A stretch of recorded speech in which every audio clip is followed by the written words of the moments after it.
Welcome to my stream, where knowledge reigns supreme. Calm and collected, I'm about to go live. You know what I Dixerbot mean. says, Got high Welcome. expectations. Stream starts in 5 Gonna minutes. teach you something new. Learning, hacking, exploring. There's so much we can do. Feel the excitement as we dive into uncharted lands. New discoveries await in this digital wonderland. Together we'll unravel the secrets, unlock the code. No limits, no boundaries, no knowledge will explode. Welcome to my stream, where the fire of knowledge burns bright. Chat with me, let's embark on this journey of delight. From the basics to superpowers, we'll learn and grow in this stream of knowledge. Together we'll grow. Dixit says, test. Dixerbot says, T minus 4 minutes.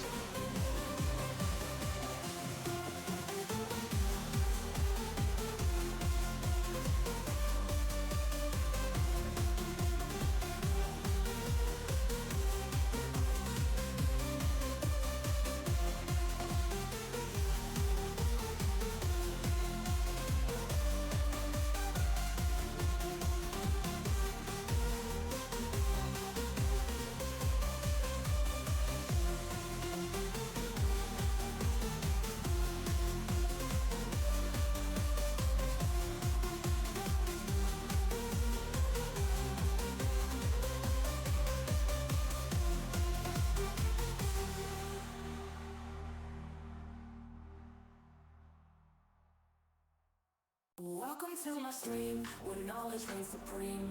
Calm and collected, I'm about to go live. You know what I mean. Got high expectations, gonna teach you something new. Learning, hacking, exploring. There's so much we can do. Feel the excitement as we dive into uncharted lands. New discoveries await in this digital wonderland. Together we'll unravel the secrets, unlock the code. No limits, no boundaries, no knowledge will explode. Welcome to my stream, where the fire of knowledge burns bright. Chat with me, let's embark on this journey of delight. From the basics to superpowers, we'll learn and grow in this stream of knowledge. Together we'll grow.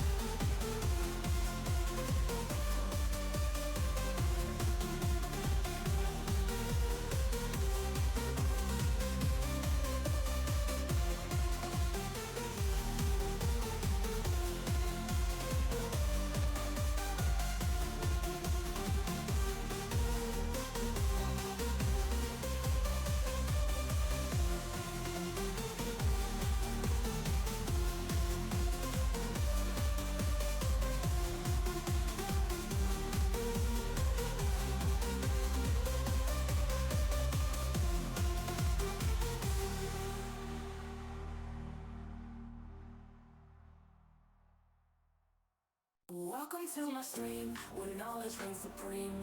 Calm and collected, I'm about to go live. You know what I mean. Got high expectations, gonna teach you something new. Learning, hacking, exploring. There's so much we can do. Feel the excitement as we dive into uncharted lands.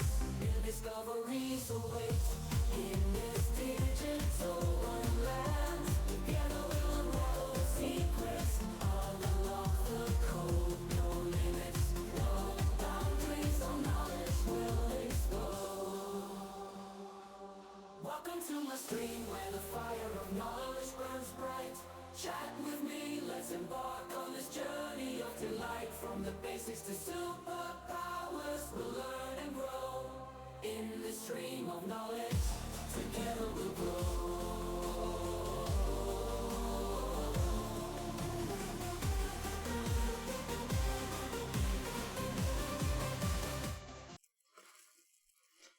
Morning. Just pouring some muesli here. Try to do all the audio sensitive stuff before. There. Oh, I haven't got any water. I have tea now.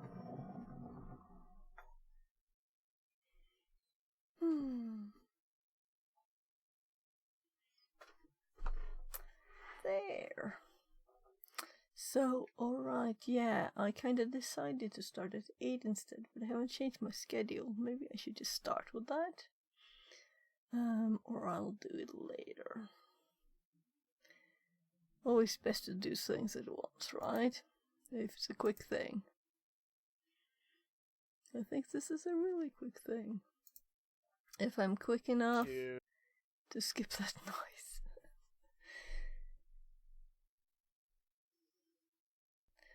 So, we better pause this. And, do I have to edit panels? No, I can't, right? I need to click this, because this is 730.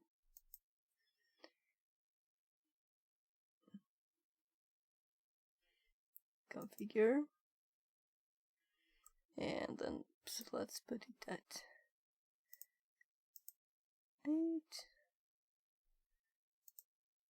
There. And this one too. There. Like that. So I think that's a more normal time to start. There. So let's just save that. So we're done with that.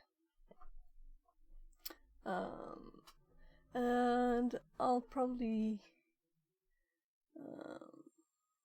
no, there won't be any stream at like IRL test stream today because I have a meeting. Right, that's there. So it's just started. And I don't really remember if I did a bit without you guys. I think I might have. Anyway, this one, I actually had started typing a message to track me that this is actually 11. And since they don't even give it an exact command, you know, just to start the first 1000 ports. Why not have the correct answer? Then there was an interesting line here. Let's start it first.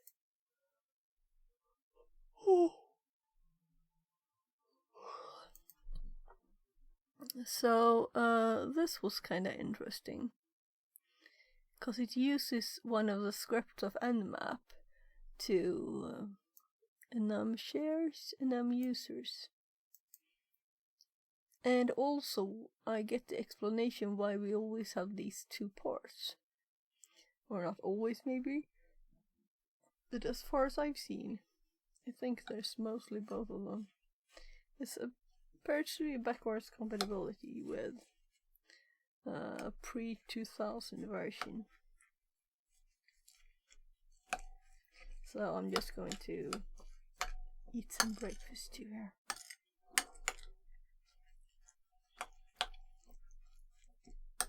I spent yesterday editing a lot of making highlights of the old ones, the streams. So I've just been like cutting out this is this room, this is this room kind of thing. I can't really watch all of it anymore, unfortunately.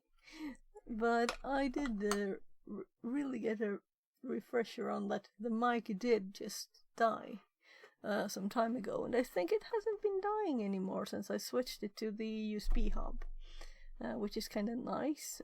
I prefer the mic not just suddenly dying. Well, it just started suddenly and then it seemed to have stopped. Well, you know, touch wood on that. So no just dying today, Mike. There. Yeah.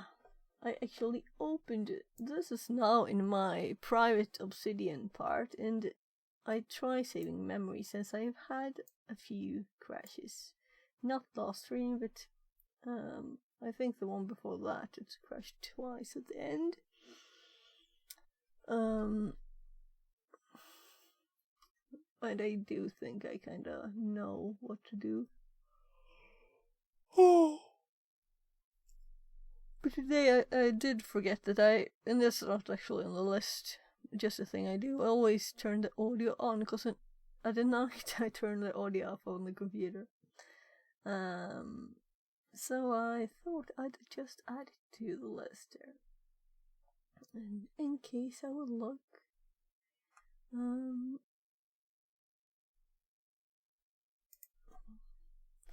Now this needs to be done like headphones are off, and when I look at this, you know, you see the tones. Turn unmute unmute main speakers there, cause I think I actually had volume on my ear thingy when I started stream today, but the music in the background apparently still was connected to this volume. So that's interesting too. Maybe because I just started it, maybe because it was what was on just when I clicked to start streaming. I don't know. I don't think it was. I think I put this in before. So maybe the computer had not realized. Anyway, I think that's kinda, I think we can close those notes now. That's just me getting started with my Kanemi stuff. We have this tax declaration at the start of May every year, so I'm starting checking everything. So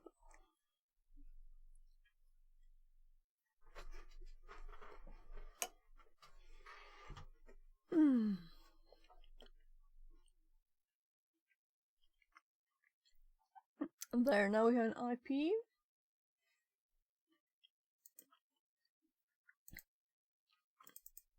Starting my virtual machine.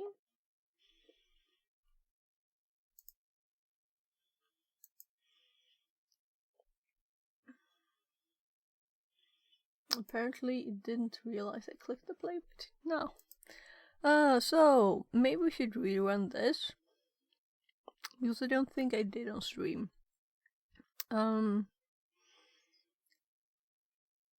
Yeah. And then let's continue.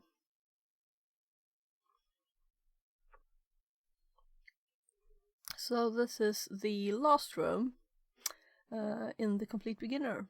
So when we finish this one, we're done with Complete Beginner. Won't that be nice?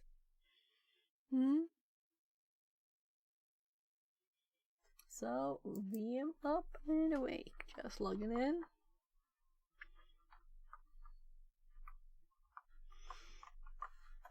I think actually it might be tactical to start OBS first, and maybe not start streaming though. I guess it's okay. So I think everything is running now then.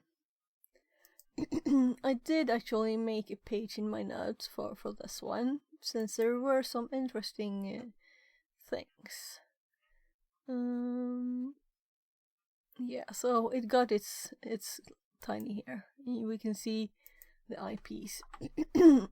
Since this is not a box, so you know, I usually put credentials and stuff here. This is the nmap scan. We don't have to redo it, but we have FTP, SSH, HTTP, which is just an image, and the robots points to this one, and that one says, I think it's in my notes there, like rabbit hole kind of thing. Then we have the 111, which we will look at, I think. And then we have SMB. And then we have NF. There's a lot of stuff here. So these obviously are not intended to be found then, because they're just counting the 7 in the answer. But I'm curious what it is, though.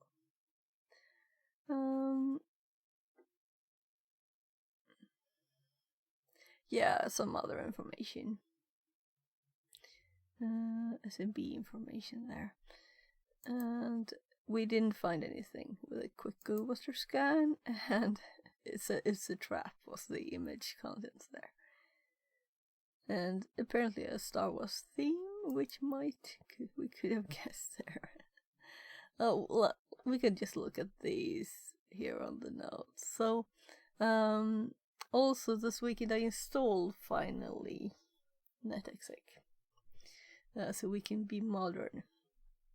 And I just tried this, and we found this anonymous share. And since they suggested doing it with Nmap, I did that.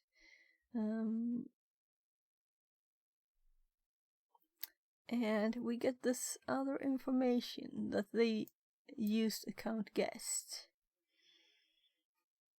And users 2. I'm curious about this information. Then guests have read right. And also there's on this one. Yeah, right. I looked a bit at because I used this to get the file, but they had a suggestion to use. Is it in the notes, or was that where I stopped? Yeah, I think that's where I stopped. Their suggested command actually didn't work.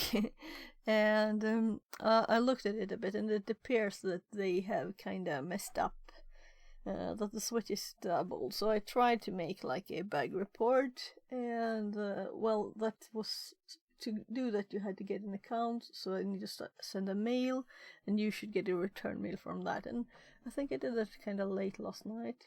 I can always see if I got a reply, but maybe that's not the focus. But anyway, the command didn't work that they suggest. Let's see here. So, but I want to add everything to the notes, you know. So we're on the SMB bit. We have done this, and you saw the output, so we don't have to rerun it. Yeah, and what's the text file's name? And this is the R option. That apparently they have changed the meaning of the R, so it's not recursive anymore. You have to type recurse for the recurse one. But also if you send it a directory, it will tell you to use the R one, so it's supposed to be that still. That's kind of the bug.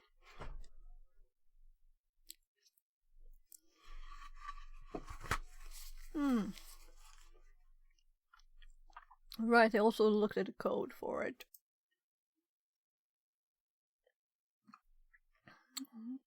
So, the error message you get. Yeah, I did search for R. So, highlight all. They should be, I think it's the first one actually.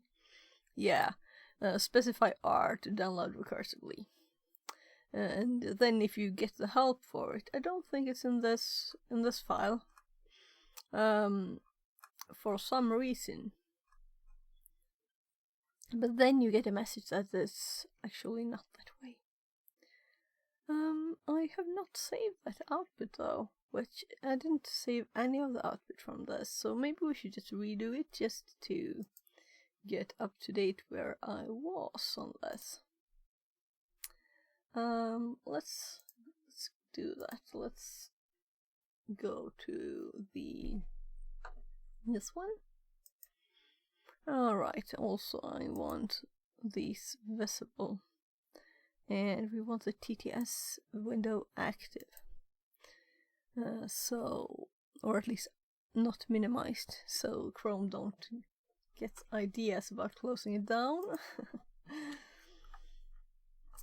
It might just stop working if we don't have it.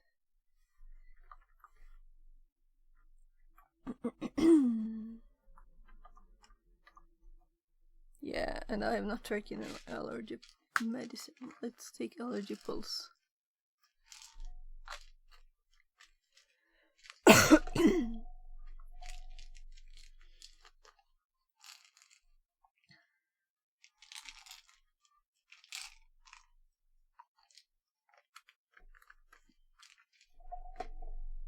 With tea, apparently, since I have no water.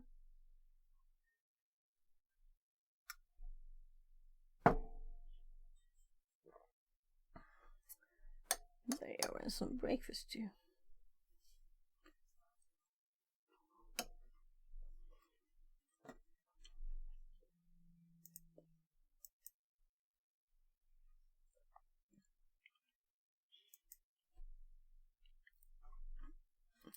I'm actually going to copy their command.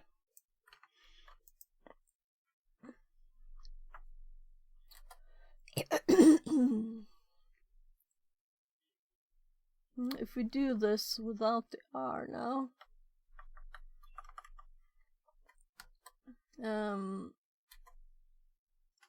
yeah, specify R.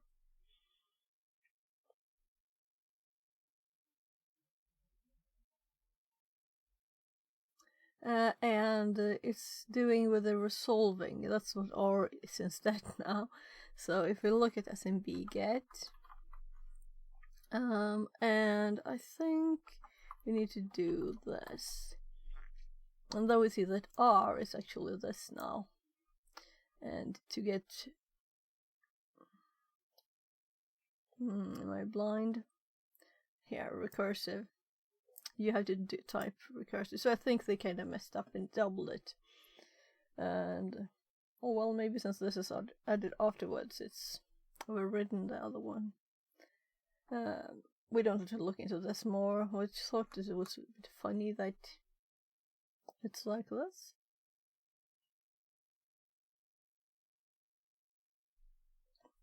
We could do the recurse one. I think it actually still doesn't work though. Let's see if we do recurse, recursive. So it's the whole word. Recursive. What did I say wrong now?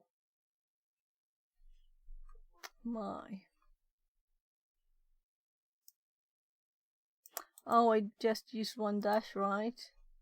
I think I just used one dash there. So that's the problem.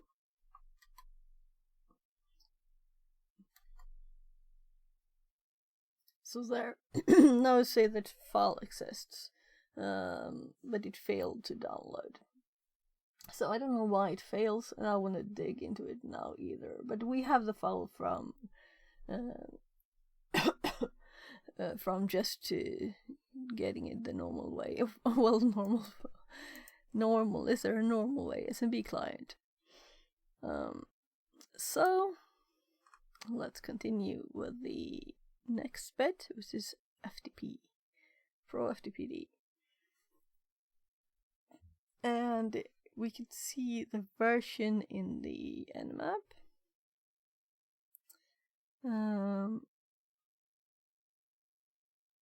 And they use Netcat to connect to the FTP port, so let's do that. That's interesting, because I need to practice things like that, using Netcat for more stuff. If we look at this, so we're actually going to make a new note. there, and then look at the map. And FTP is of course at 21. Maybe we should do that for more of them. Maybe we'll find information about things. So,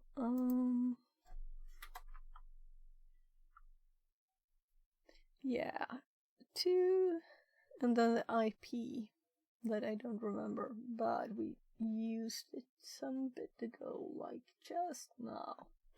It's still on the screen. So if we just NC and just do the IP here, 10, 140, 251, and the port 21. And there we'll get the number, version number 2. Though I don't know what you should type to get anything from this. So could we give it commands here? Will that work? Yeah, invalid command for a new line. What if I don't know FTP commands? Yeah, ls not understood. So I don't know the FTP protocol. That's kind of funny though. I'm sweaty from the shower still.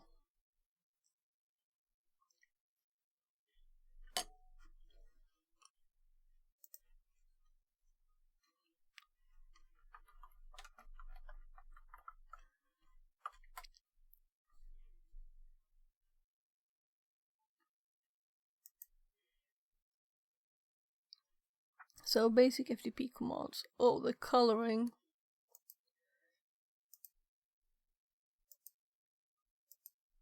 Oh well, I guess we'll have to have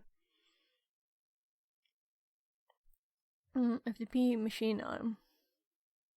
And we're not using FTP, so it might not work because of that, but ls should work. So probably we'll have to use FTP. So we would connect with Netcat just to see what it is then. And when we get the reply, we know a bit more about it. So that's a way to find information.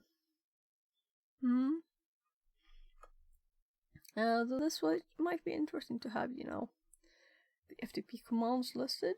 But I guess that if you would actually run FTP, it would tell you, because there's a help one here, I guess. Yeah.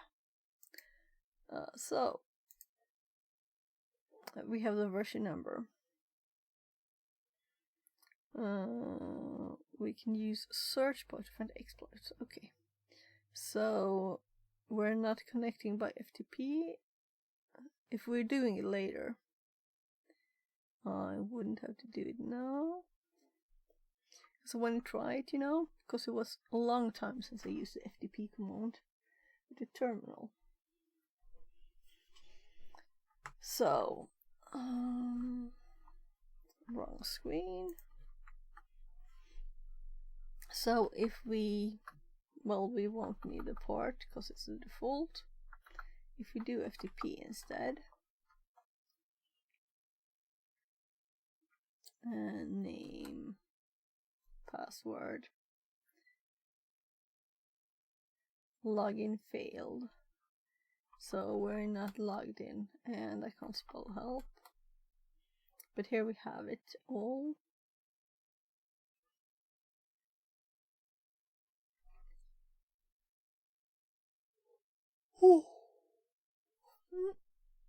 Anyway, let's that be enough. Yeah, let's use search split. There is Google. Let's follow its instructions. So, pro FTPD 1.3.5. Will that work? Yeah.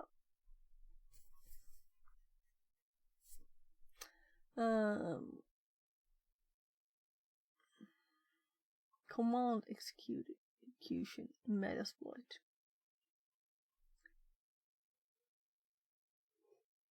Oh, sorry.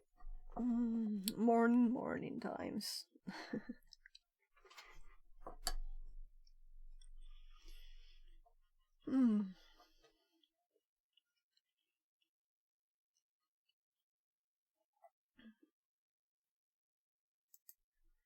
Oh, how many? 4? And I've decided not to care about this one because I don't want to do it both weekend days. If I don't, really. I have a family. So, and I don't want to do a script saying it's not worth it for me. You should have found an exploit. Mod copy module. 1, 3, more like 3.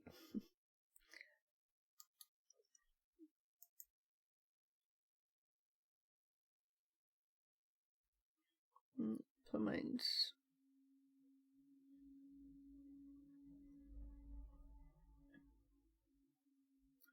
Well, the mod copy module implements site cpfr and site cpto commands, which can be used to copy files directories from one place to another on the server. Any an authenticated client can leverage these commands to copy files from any part of the file system to a chosen destination.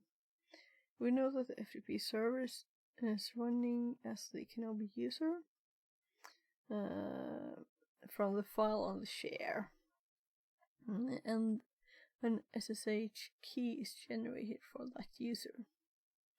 Yeah, let's look at the notes at that file. So here, so home kenobi.ssh. We have this, and this is, let's see, maybe it's in the bottom. It's like some kind of log file or something. Configuration, probably, right? It looks like configuration.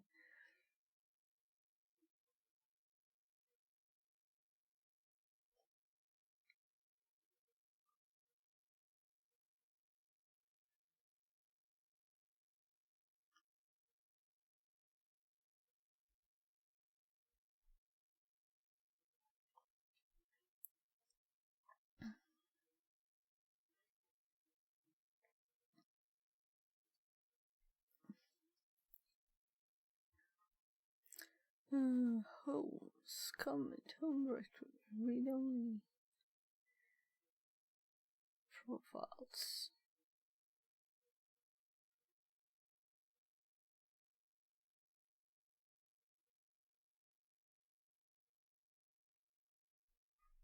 Yeah, so this was the file.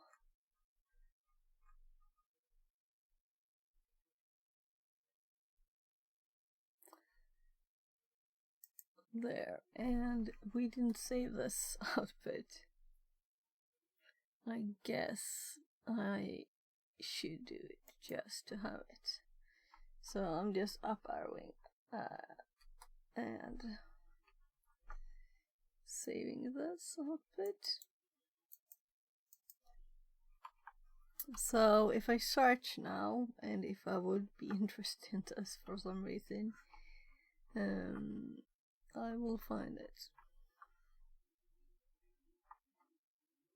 Why did I do that? Because it says NC there. I don't know. And trying FTP. I did do that too.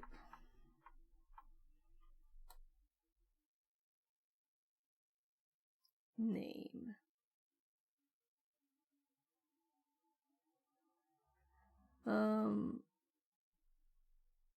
Let's just click anything. We don't need this in the notes. Nah.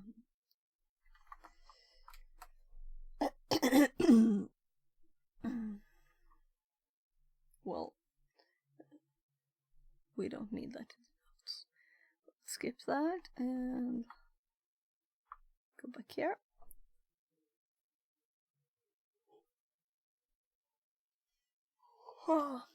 We know that the FTP server is running as a Canova user from the file on the share, and that's why we look at it. And an SSH key is generated. We now going to copy Canova's private key using site cpfr inside gpto commands.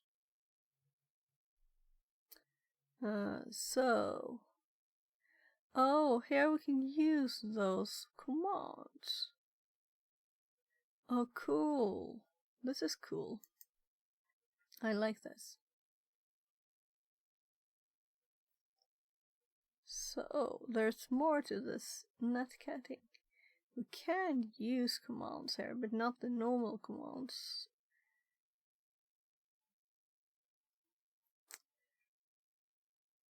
I'm now curious what other commands there could be.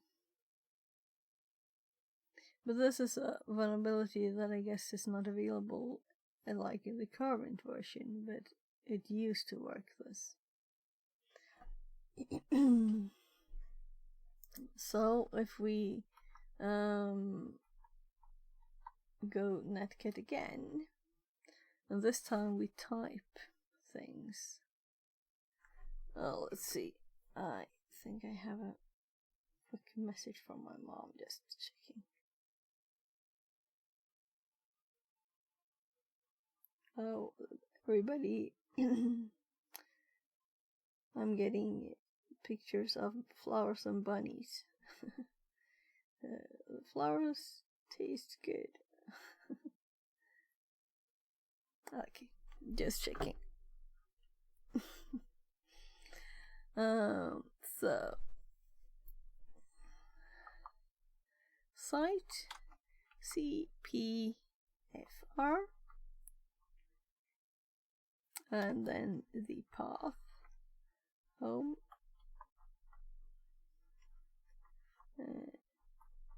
Kenobi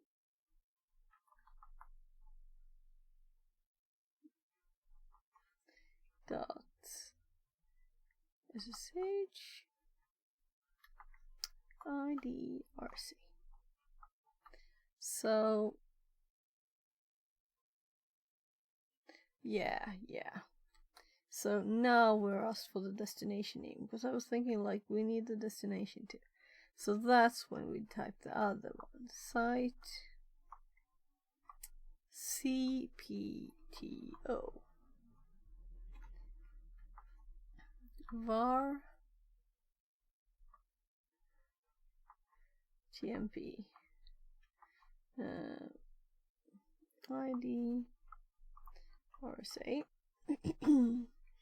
And I assume that's the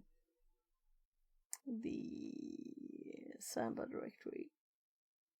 I think it was. Okay, I misspelled it. Oh yeah, my goodness. Now let's see if we can fix this by just using a space. Why did I think there was a... It's kind of bad image, but still I should have seen there was no space there. So var tmp. Adding extra characters is not useful. Or say. So there. Let's copy this for the notes.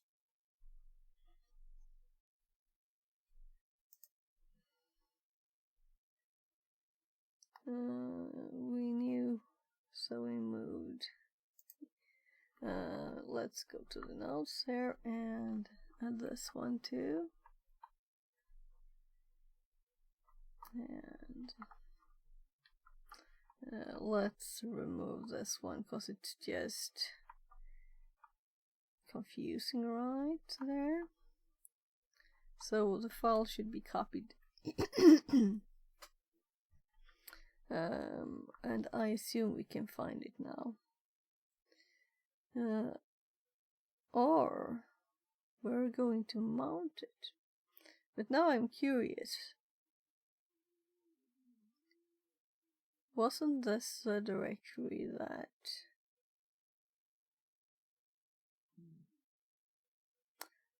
Well, whatever. It might not have been then. Let's just quickly look at the notes. Could we see what directory this was?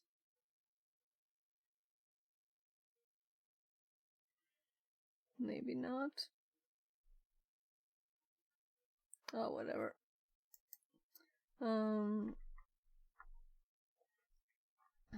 So, time for the next bit.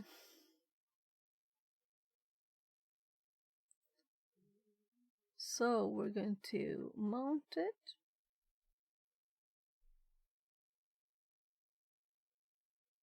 Very cute name, too.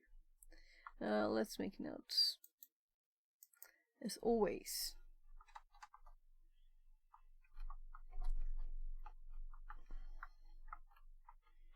And then let's type the command so that I remember better.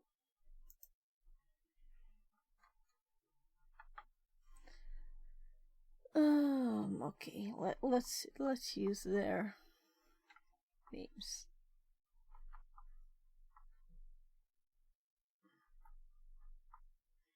Kenobi NFS.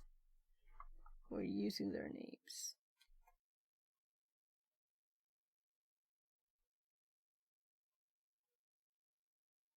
So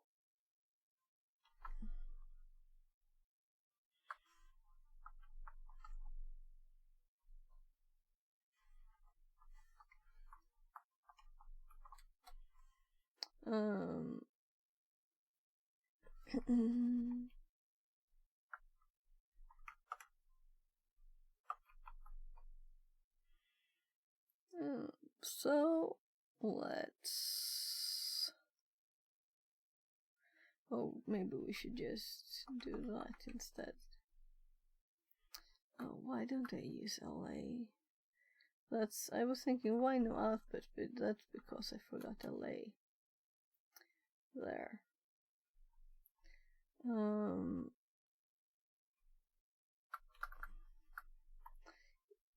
You should always use your normal commands so you get your normal output right. So let's... Rinnick says, hi. Hi, good morning. Or whatever time zone you're in. So 10, 10, 140, and 251.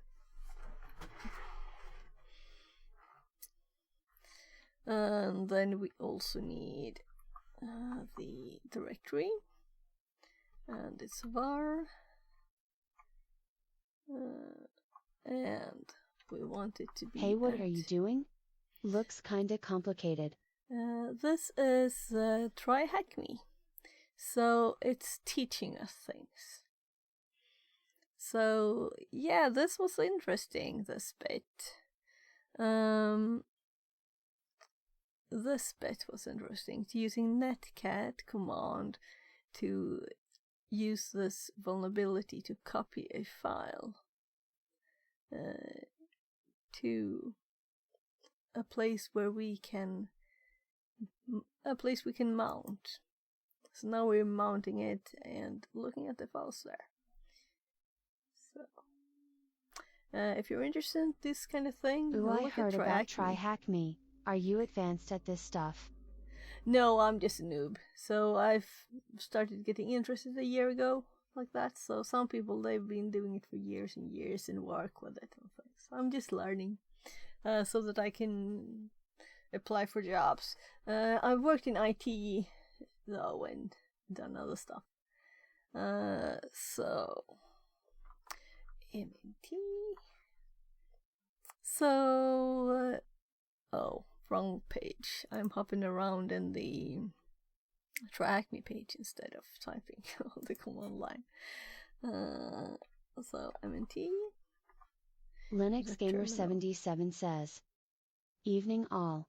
Oh, Rinix says, good evening. "Do you worked in IT?" Yeah. So I worked since Is it hard 96, to I transition think. to cyber? Well, I don't know yet. I don't think I know. I was kind of waiting for finishing this at least until I apply for stuff. So I've been listening to a lot of podcasts, and I think I might have learned more from that than from Try Hack Me, and also listened to or watched a lot of streams. But I think I need to do a bit more. Linux Gamer 77 says, "Been trying here for a few months." Okay. So you've been applying for jobs then, or just learning things? Let's see. Mount. Yeah. Rinix says, "What's the progress?" Linux Gamer 77. Linux Gamer 77 says, "Applying for jobs." Yeah. So how many have you found good jobs to apply for? Like starting jobs that you don't need to have lots of experience for already. Because I guess that could be a problem. Rinix says, "Ooh, do you have a certificate in cybersecurity?" Linux Gamer 77. So now look. Now we can look at the Linux path Gamer 77 used. says, "Master's degree and 16 certs." Oh my god. No, do you? Rinix says, Do you have "Well, that? nice." Oh, that's nice. So Do you have Discord? Varn TV. So that's the path. So let's actually go there. Linux Gamer 77 says, "Yep, plus 18 plus years in operational technology." Okay, cool, very Rinix cool. says, "Oh wow. How old are you?"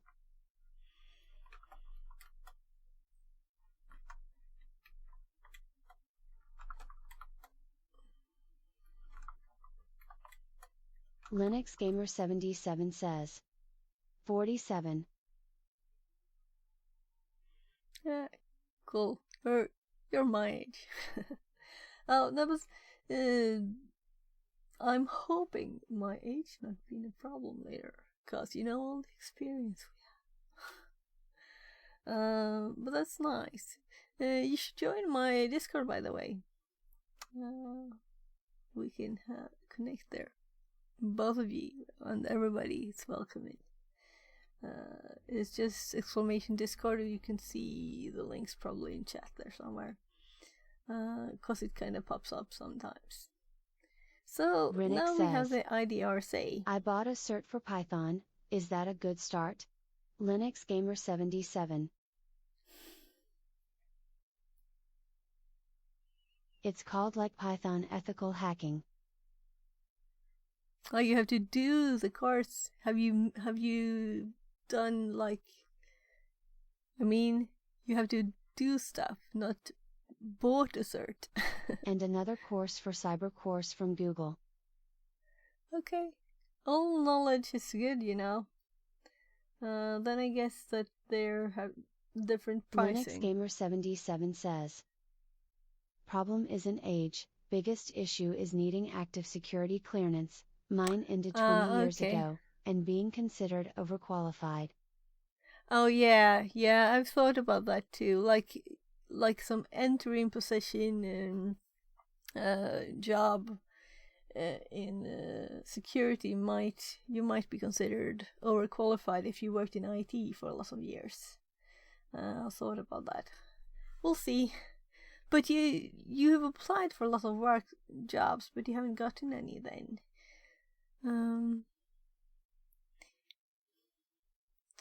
I guess you would try like a different angle, changing your CV up and stuff. don't add all the experience there. If they consider you overqualified. Depending on the job you're applying for, that could be a trick. Right, you could only add the Had latest one interview for IoT devices security, and 3 written interviews for GRC analyst. Okay. Written interviews, I've never heard of that. That's interesting.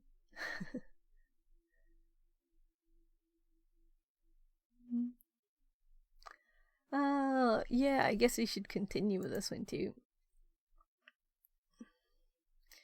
So, I guess we should copy the file. So, Rinnick says, what age did you get into cyber? Linux Gamer 77. And also, what certs do you have? So, let's copy the IDR save. In 19 still, crying face.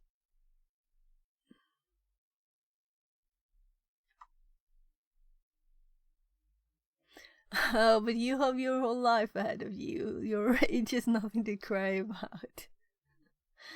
You can, if you get started now, you can learn so much. And you'll get to see cool stuff we probably won't, right? So, right, you're on the right screen there. So I'm just thinking, where should we copy it to our machine? Should we just copy it to the home directory? And I'm having problem with my keyboard finding the keys. So there, let's actually remember again the key. So kind of a lot of stuff here, but we should have that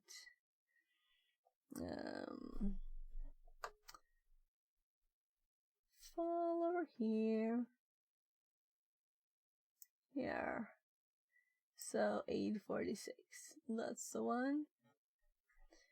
So let's change the permissions. Yeah, and I didn't. Maybe we should rename it to something.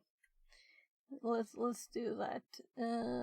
Let's ID or say to ID or say dot Kenobi there, and then we can. John Rosemary says, good morning. Good morning. There, so we have the right permissions, because in case there's someone that doesn't know, you need to change it or SSH will complain, because everybody has access to your key. What is Kenobi's use? Okay, so we have a question to answer. We need to connect. SSH, is it I? Yes, it's I. So ID or say dot Kenobi, and then we have Kenobi at and 1010. Where do I have the IP? I have to scroll up here. 140.251. So there. So if we just look here and let's cat the user.txt and we copy this to the page. Also, we should add this to the notes. So,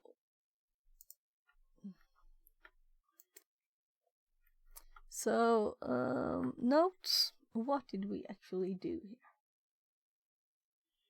let's copy some stuff. Why did I list all of it? I always list everything, you know. So if we go from the top, we have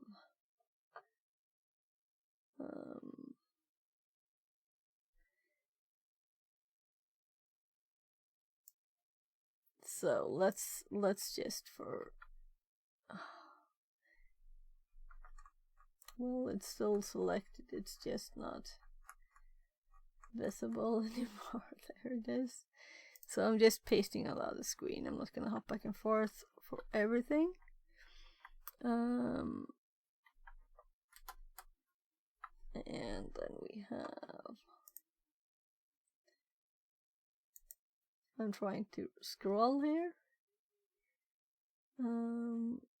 So we have the mount there, and we have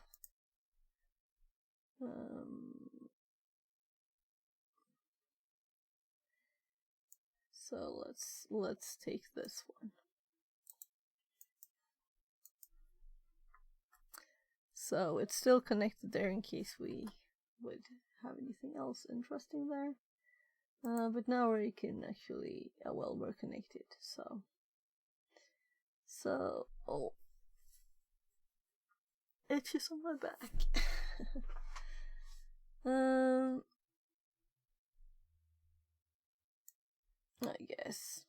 I guess just taking bits of this. It doesn't have to be all of it, and it doesn't have to be like perfect in any way. Just so we have it saved. We don't have to have all of this. So I guess this bit is interesting.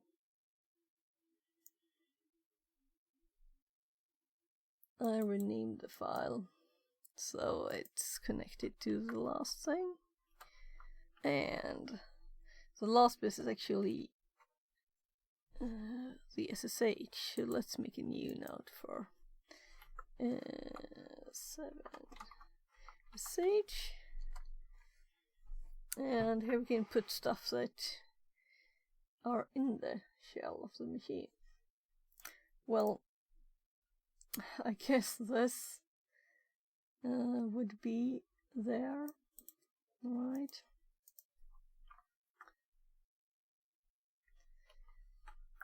I'm just making these notes. This is not really a box, but I'm putting it in the box notes since it could be kind of interesting to have these things.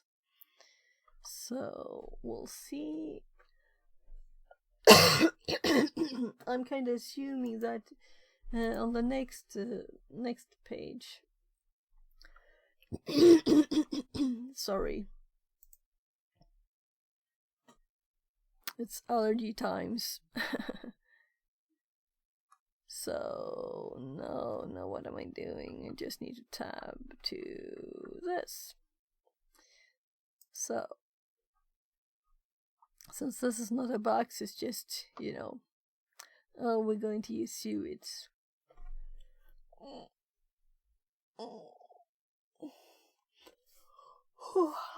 So maybe we shouldn't read more, but to explore it ourselves. Oh my god. My voice. I'll just get more allergy.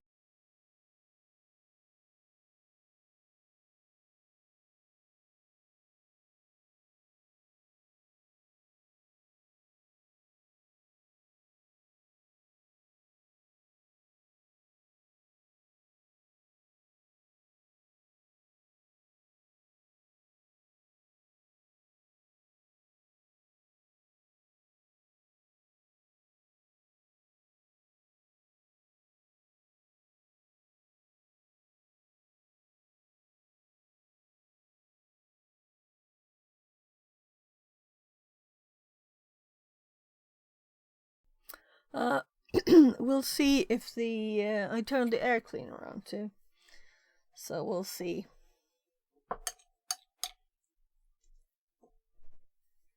if the air gets cleaner.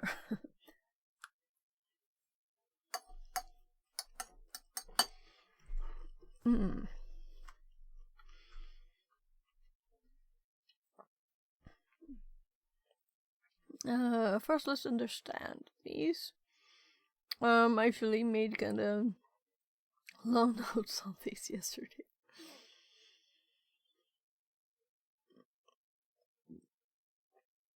On files, no meaning. Well, unless it's an ancient operating system, apparently.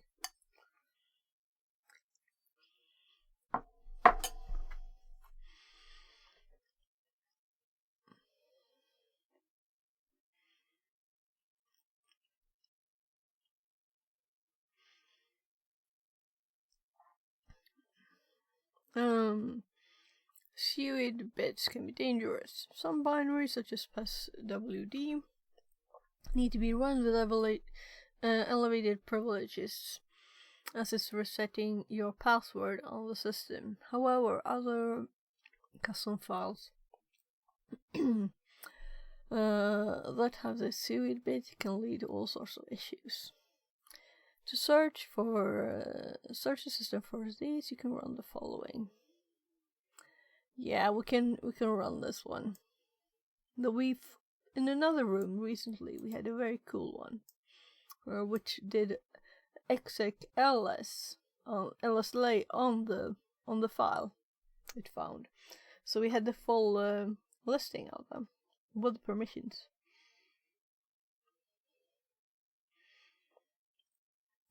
What file looks particularly out of the ordinary? So let's run it, and let's also compare to the other listing.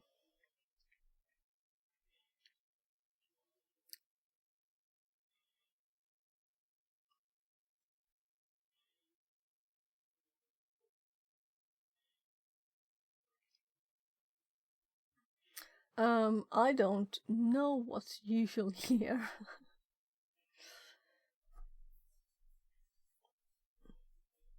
This is interesting. I should really have a list of what's common, you know. Let's actually run it.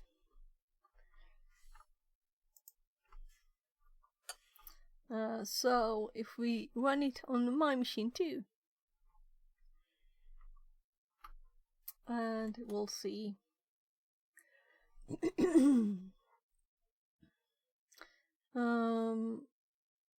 I have the full installation, which might be a problem now, right?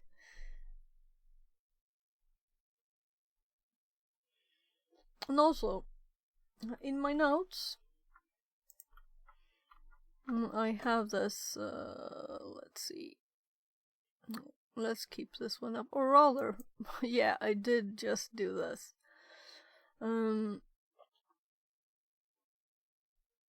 So I think I made kind of long notes, and here I have an example of normal ones. But what I was going for now was actually looking at this one with the exec. So that's kind of nice. You can actually see the permissions better. That was my hobby going to work. If you heard the door close, I'm going to go check in my kids that at least one of them are awake in a bit. So what on earth was I going for? Yeah, this one. Yeah. And also, all these 4,000 and things, do you see?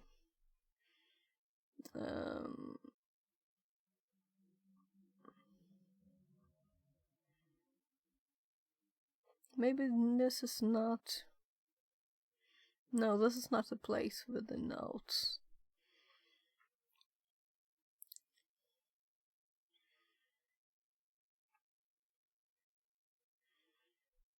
I'm kind of curious now. Yeah, it's like Linux file permissions. There. This is it. So, because I had this. Yeah. These are the special permissions. And that's the first or fourth, in the backwards order. And those are these settings for those. Sorry for going off track here.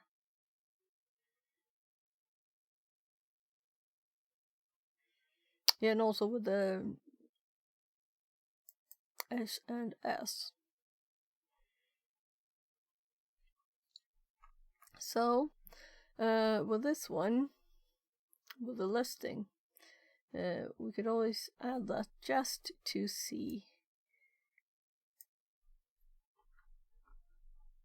I'm just copying it, and let's do this thing again.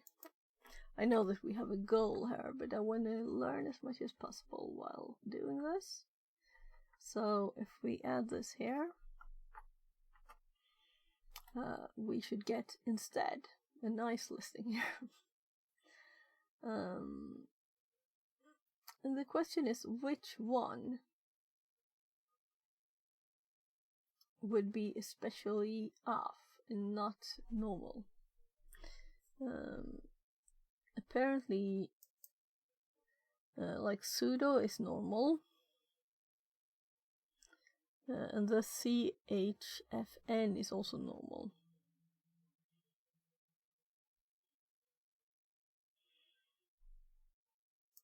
And we get a hint.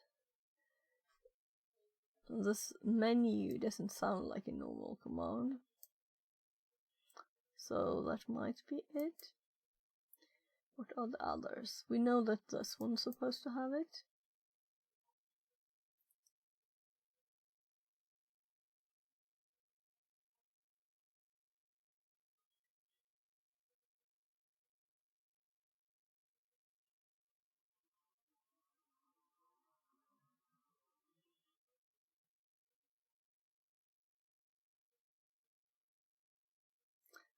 The more I read of these, the more I will recognize them the next time. So, what if we try here and type an answer? And I'm going to guess that it's the menu one.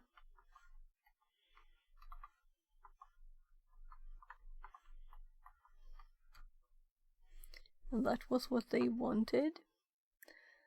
So what if we run it? How many options appear in, the menu? So let's run it. Am I going to type it again? I guess so. So USR, then menu. And I misspelled.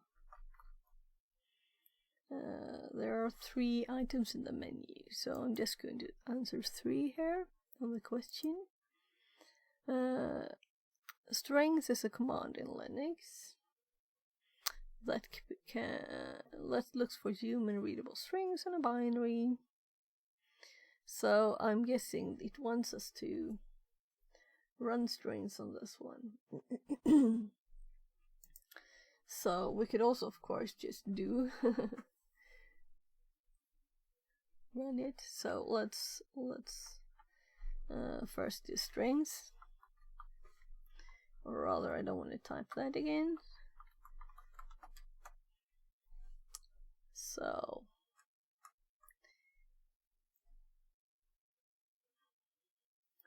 this is also interesting, right? We have library files.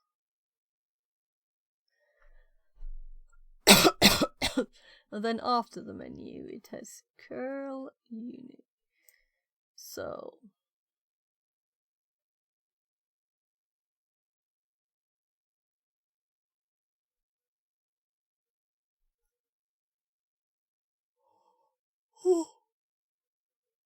kind of matches the commands there then.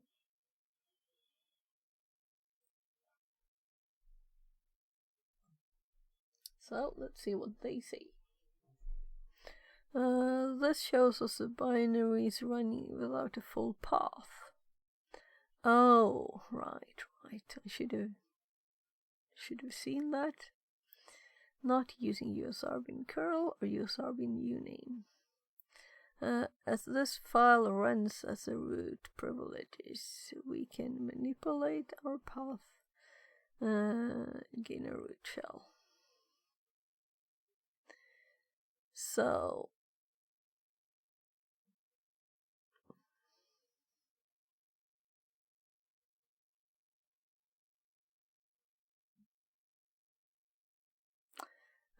echo. Okay, right. That's easy. I was thinking we would have to make our own, but we can just. So it does echo it to curl.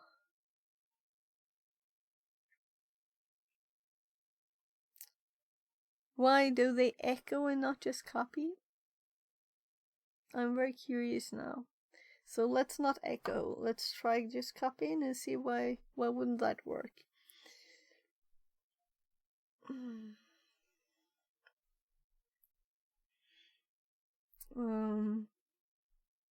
Why? Can someone tell me why they did echo? So if let's just try copying it first and see if there's a problem with this.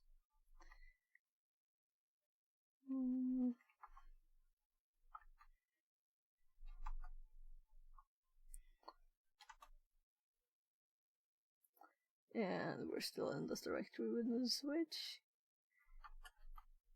So we should have permissions. So instead of echoing as they do, we're trying copy.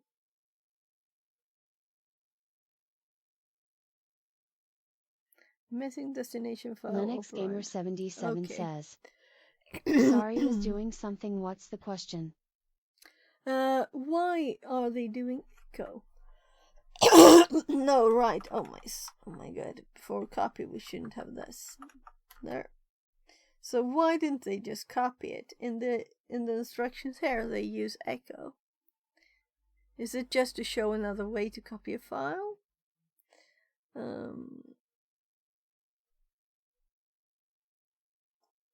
There. Let's see now. I'm typing on the wrong screen. Chmod. Are they printing to a text file? No, it's we want a new binary for it to run. We using that it doesn't use full path and put it in the local directory. Curl. So it's using curl and we're just replacing curl with sh. So maybe they just wanted to show a new way. So export. Well, let's first look at path.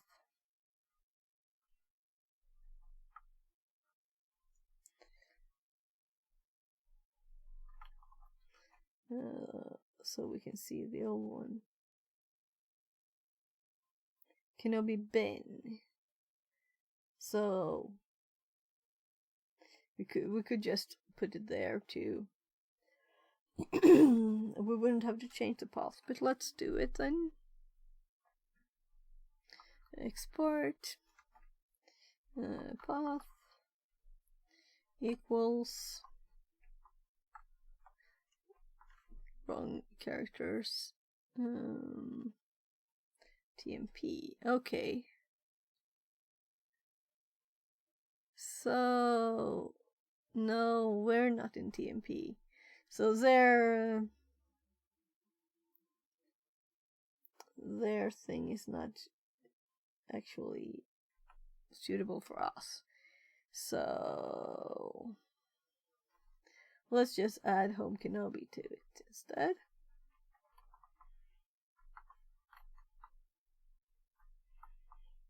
Home Kenobi.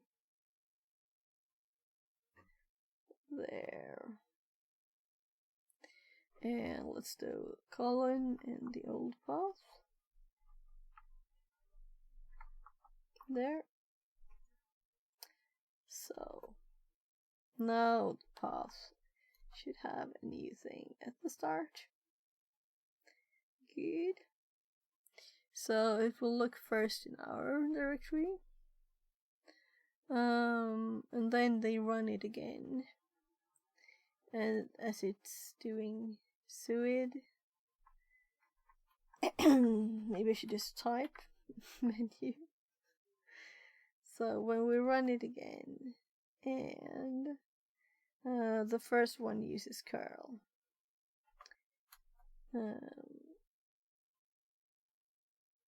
And apparently this didn't work.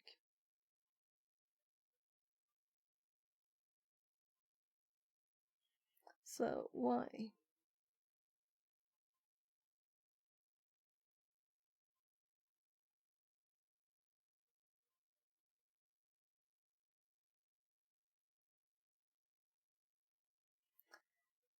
Might it have been my way to copy it?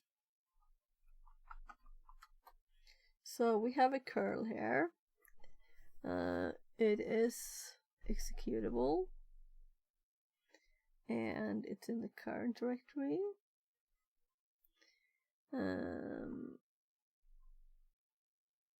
So let's add also just dot, not to complicate things.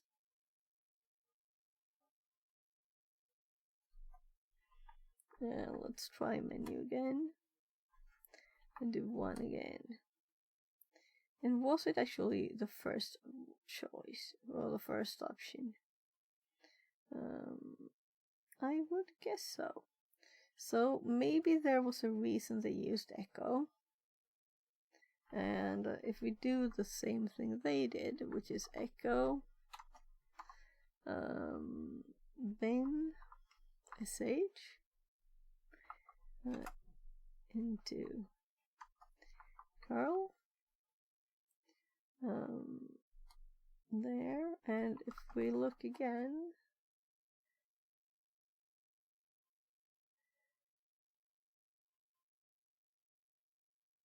okay.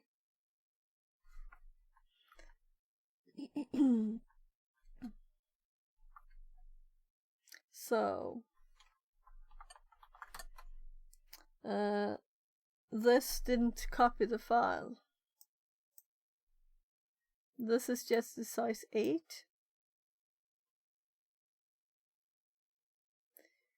So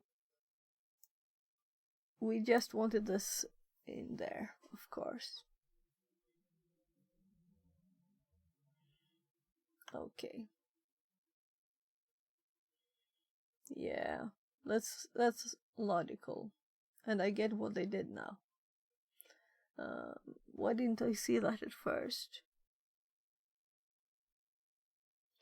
1, 2, 3, 4, 5, 6, 7. Oh.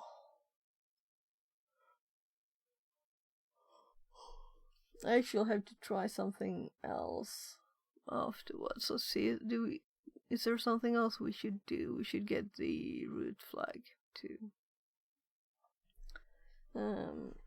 So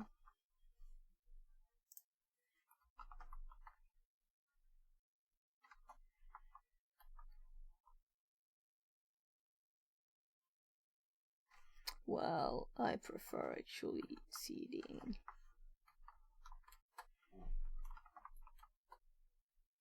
And we can cat root .txt.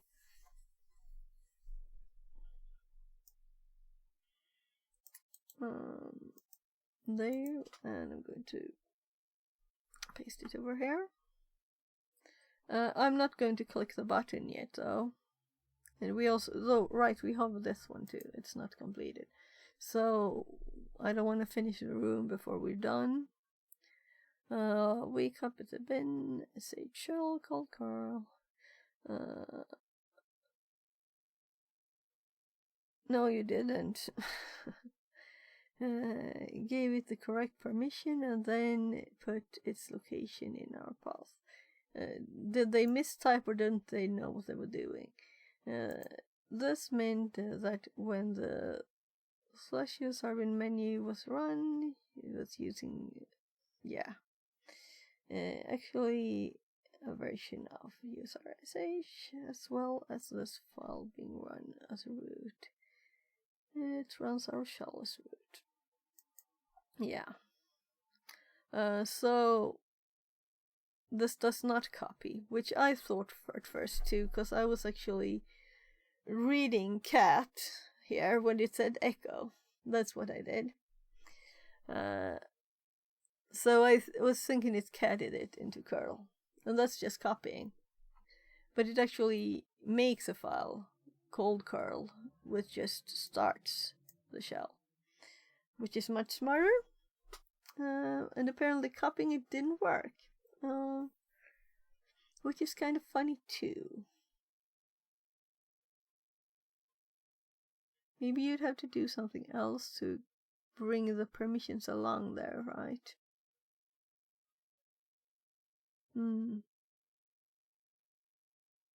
Well, did you have permission to copy that file? Permission to copy a file? You mean, did I have permission to read the shell? Let's scroll up here. Yes, and we set it permission. Permissions. So, at first I just forgot to remove this, and then when I did it, it just worked fine. And we had the file here. Here, but this is the full binary, and that didn't work, but this worked. To just echo the string into a file named curl and make it executable, that worked. So the question is, why didn't this work? Apparently it doesn't bring along the suid permission there. For some reason. Says, can you cat the menu file? Menu is executable, so we stringed it before here. And then we found that what it does are these 3 commands for these, and it doesn't use the full path, and that's why we could do that. So this is what it runs. So the question is, why is the permissions not brought along when this curl is an executable, but it is brought along when it is just a text file executable? That's interesting.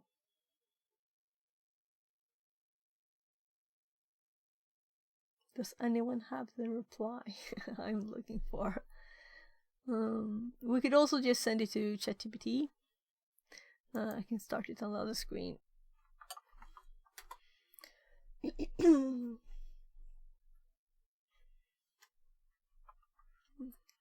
I'm just typing a question here. Why will echo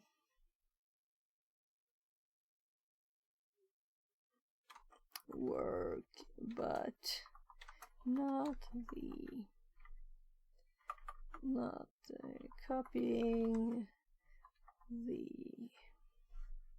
We could also try with bash, if that would be different, because sh is not really it's just like a shortcut, right? Or is there certain security measures for the shell there? But I would have heard about that, wouldn't I have? Well, will echo work but not copying sh there, colon, and then we're going to add all of this.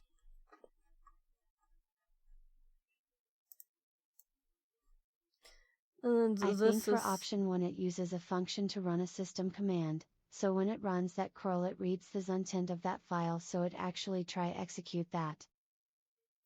So when it runs that curl, it reads the content of that file, so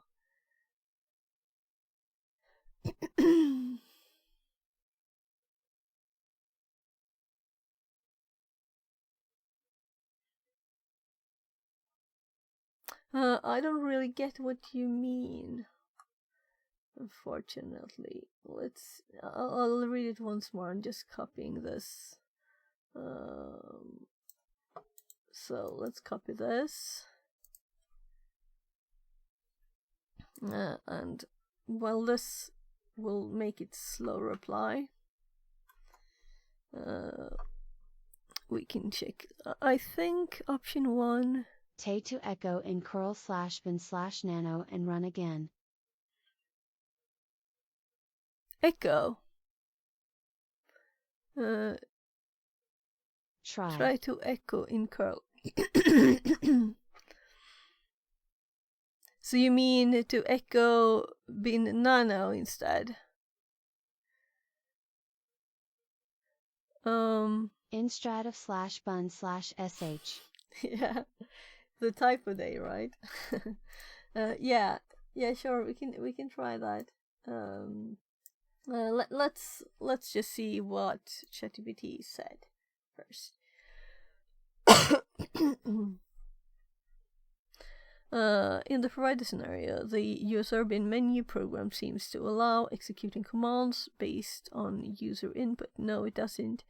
When you name the curl and then... Sorry, I use my phone. Yeah, okay, no problem. No problems at all.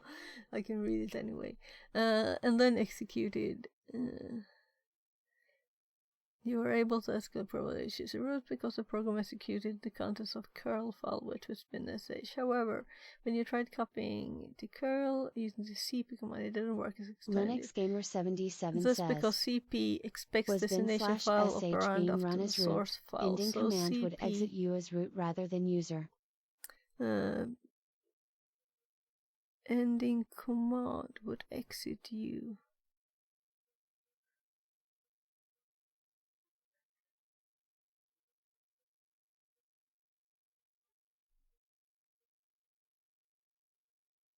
I'm sorry. Was bin.sh being run as root? Yeah, but the thing is that to run like a script starting it or running the actual executable, what is the difference? Let's see if it got anything reasonable or if it's just... this is because cp expects the destination file operand after the sort file. So cp... Oh my god. It's my typo. It got stuck on my typo.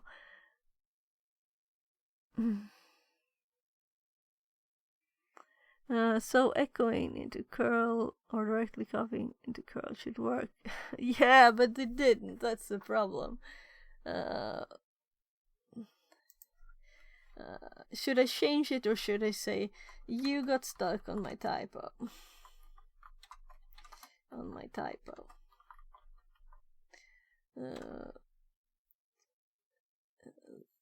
The successful CP of the executable did not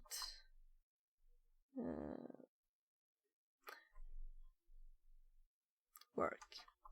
But what actually happened is not that it was not run. It was not run. The paths didn't seem to work there.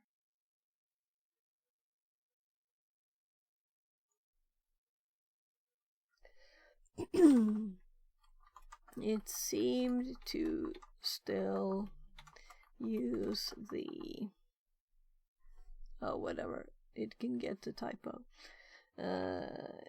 Use the actual curl instead of our replacement in the local dir.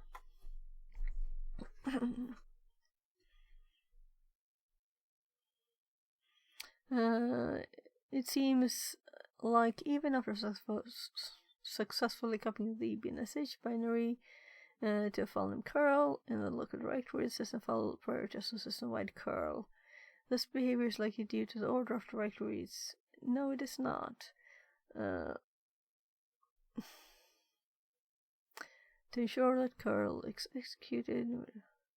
But didn't it see?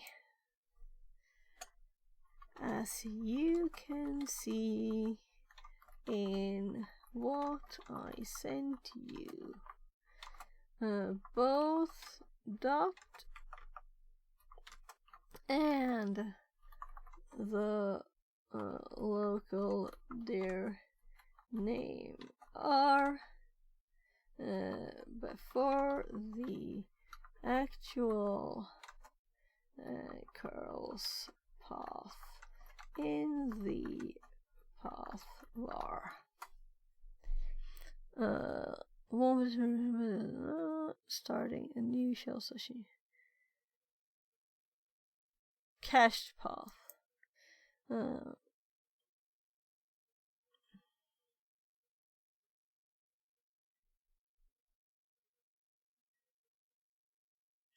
But why would it be different depending on if it's an executable or a script?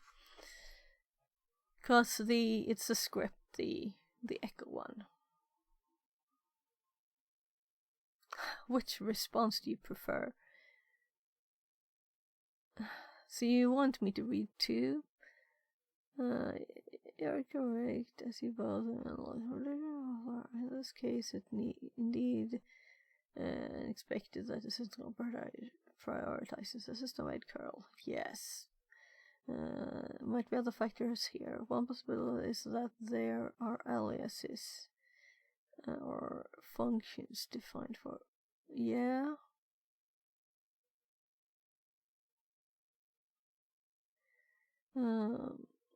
Another possibility is that there's some kind of security mechanism in place. Yeah, that's what I thought.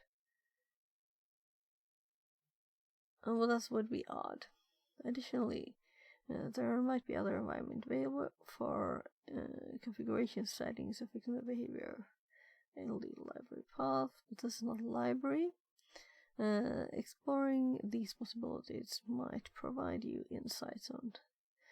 Okay, the path where correctly.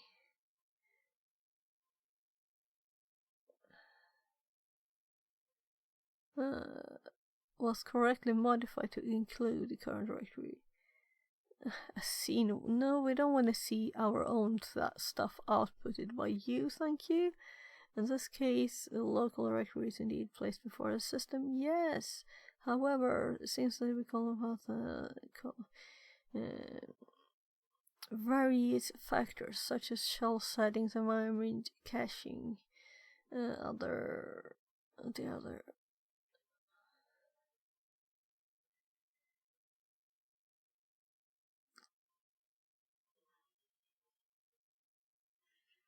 Yes, but we can't change the path in there. That's the whole point.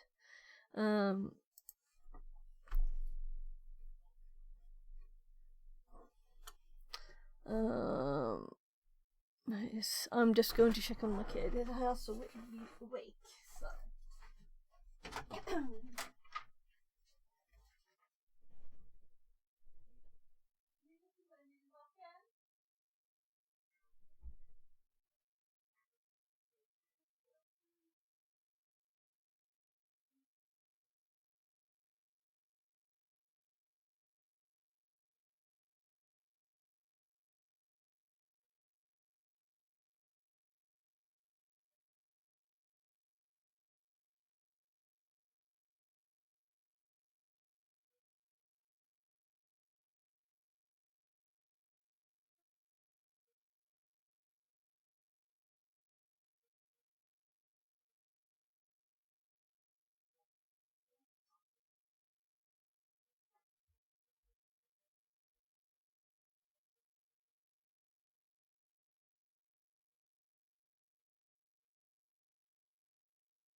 Oh my.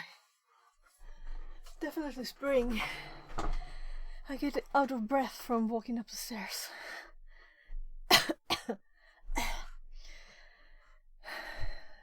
That's not the usual thing.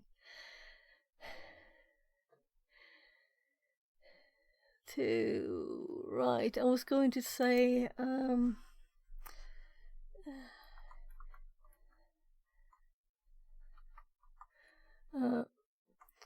the path works for our simple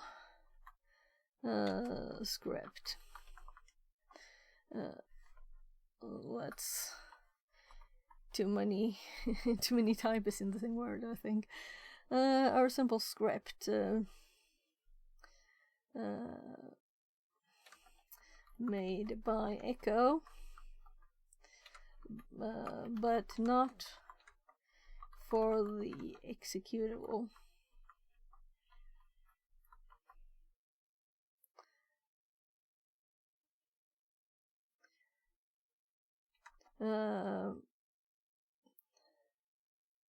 I'm going to try with bash.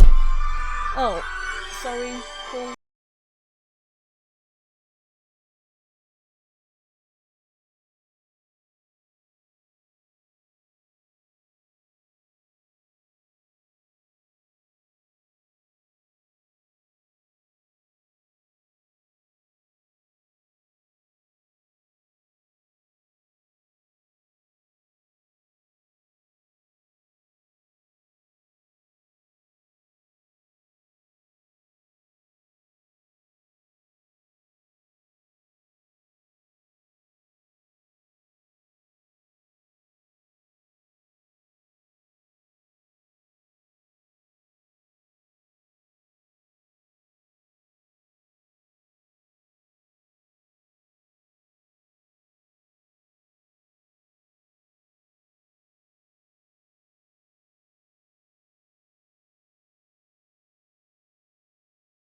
Arduku says, I think they used execute curl not execute slash full slash path slash curl, and since you have in path slash current slash dir and there is a curl there, it executes that one which redirects to slash bin slash sh, and that's why it works.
sorry.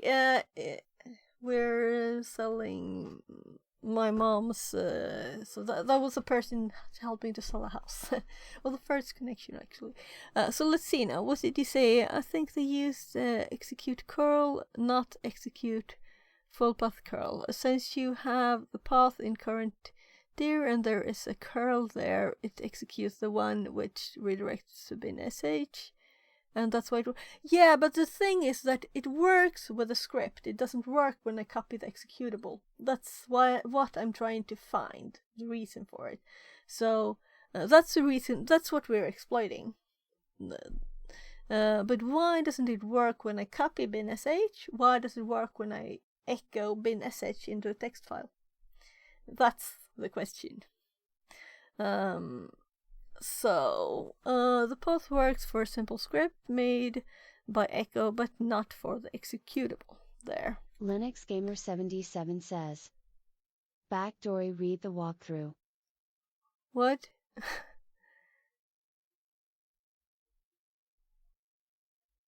This is a learning room, so it's a walkthrough in itself. So I try other stuff than they say, and it didn't work. Okay. Sure. So I did first try to copy the executable. Let's go here.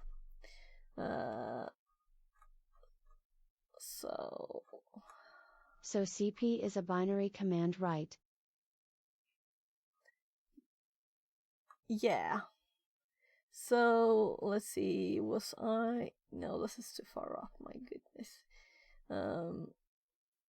So here we copy the binary, and we didn't have to do this here, but it's done. We have this here in the local directory. The path is set to the local directory, and it still says can't open localhost, meaning it's the real curl, So then I tried to use their example thing to just echo bin sh into curl, and here apparently it's still set as an executable without me doing anything. That's a funny permissions thing. And then we get the root. It works.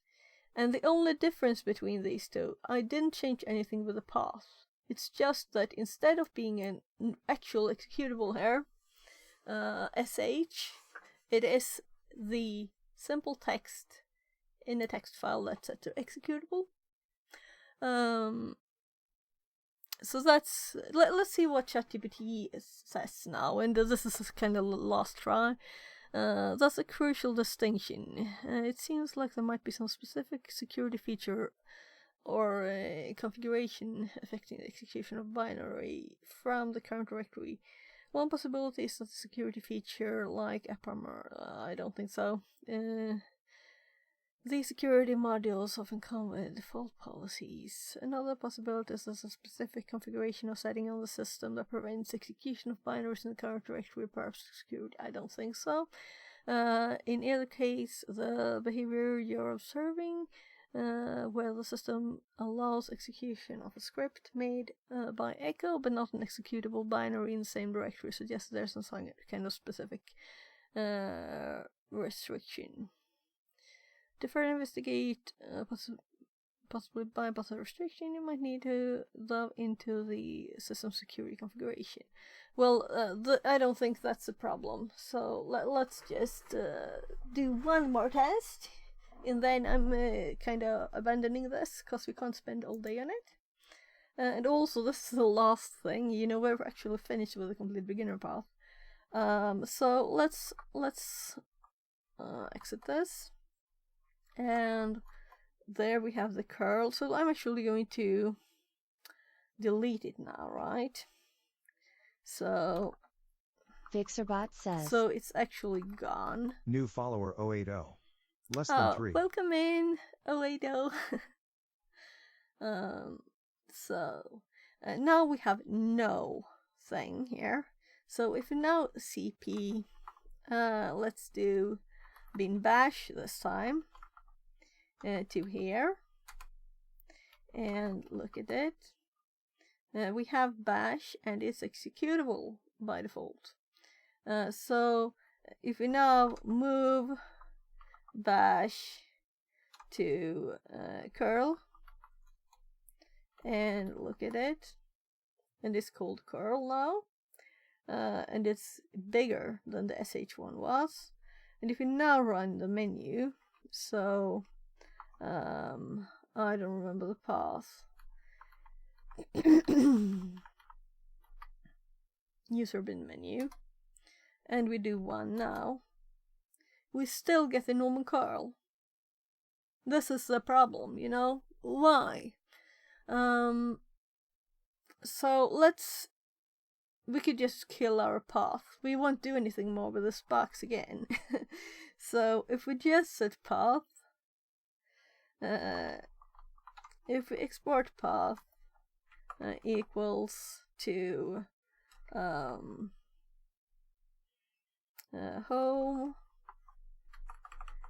I think spelling the path right is kind of important. Kenobi. No, we can't do this. We will just kill everything. But we can set this as the first one. Path equals to, so it's not that there, I mean. No, I have another thought. So let's do path, and then do export path equals, and let's actually copy and edit this.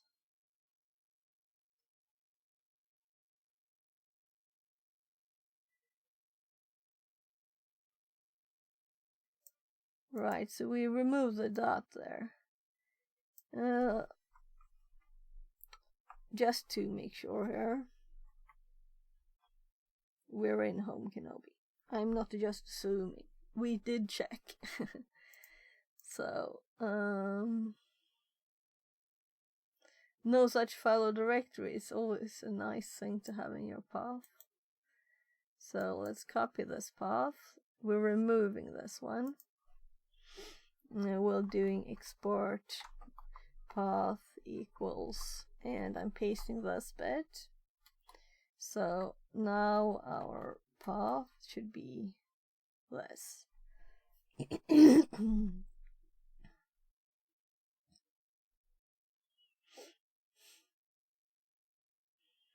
So if we now run this again, now it's not like the current directory, you know. If we do one, now we got another message. Yeah. So now we got an actual error message. This seems like an error message. That should be okay.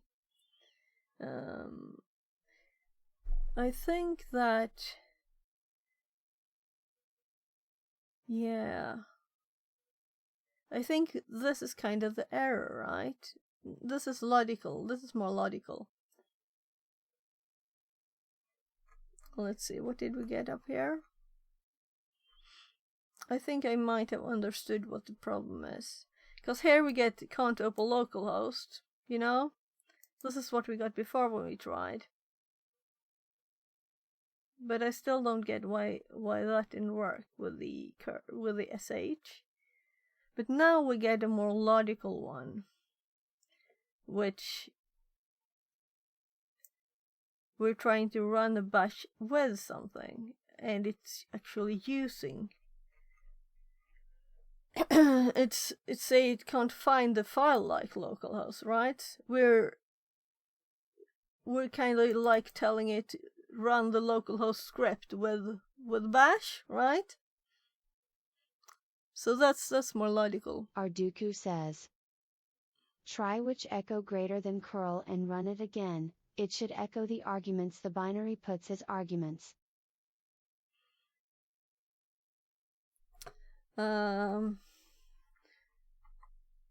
Why?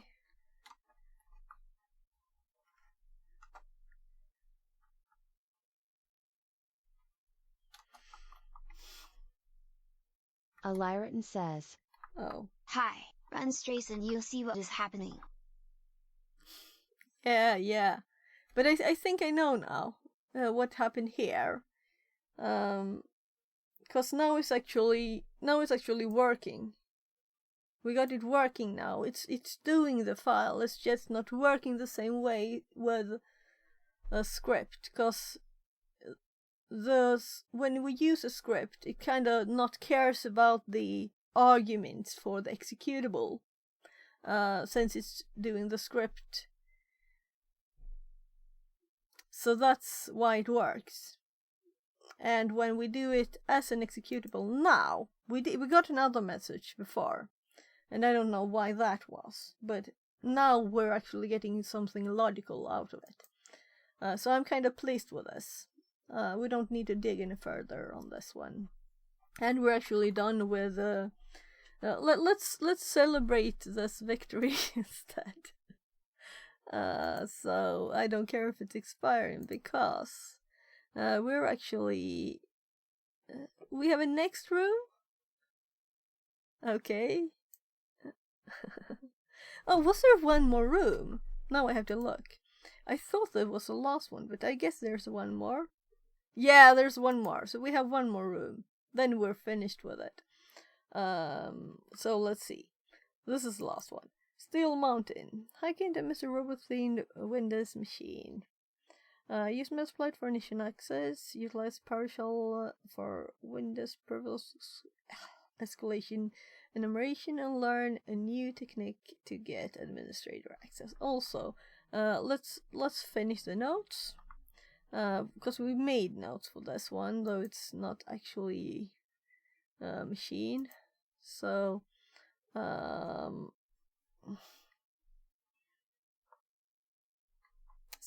let's do here. I'm just going to quickly copy it all.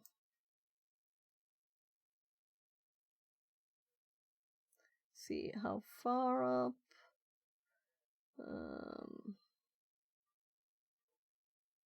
So here we have the LSLA. So I'm going to just copy it all. And I think I'll actually delete a few lines, since it's kind of much. And there were this back and forth thing. But I think that most of this is just... Yeah, we don't need several versions of the permissions, right? So let's delete the ugly one. Or maybe it's easier to read, I don't know. Which one is better to have in your notes?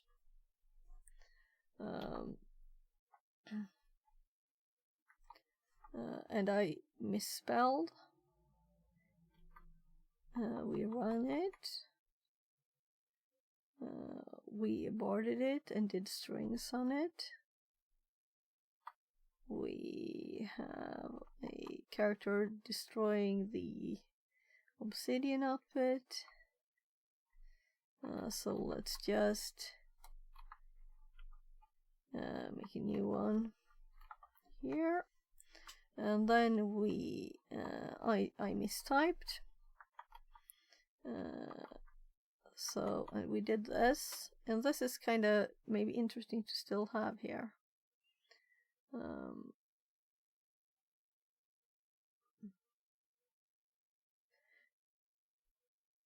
Is there anything else I want to delete? Should we have these eternal list? Ah, it's not that long. Let's just say bye-bye to these. We have quite a few here. And I think we'll actually do box notes on this one too, though it's not really let's call this done, even though it's not a box. So I know this is nothing I have to go back And I'm thinking this is probably also guided, so but I'll still put it there too.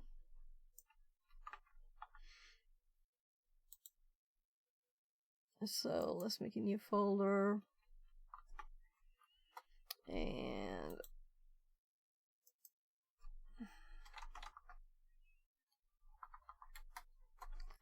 let's start it and get an IP.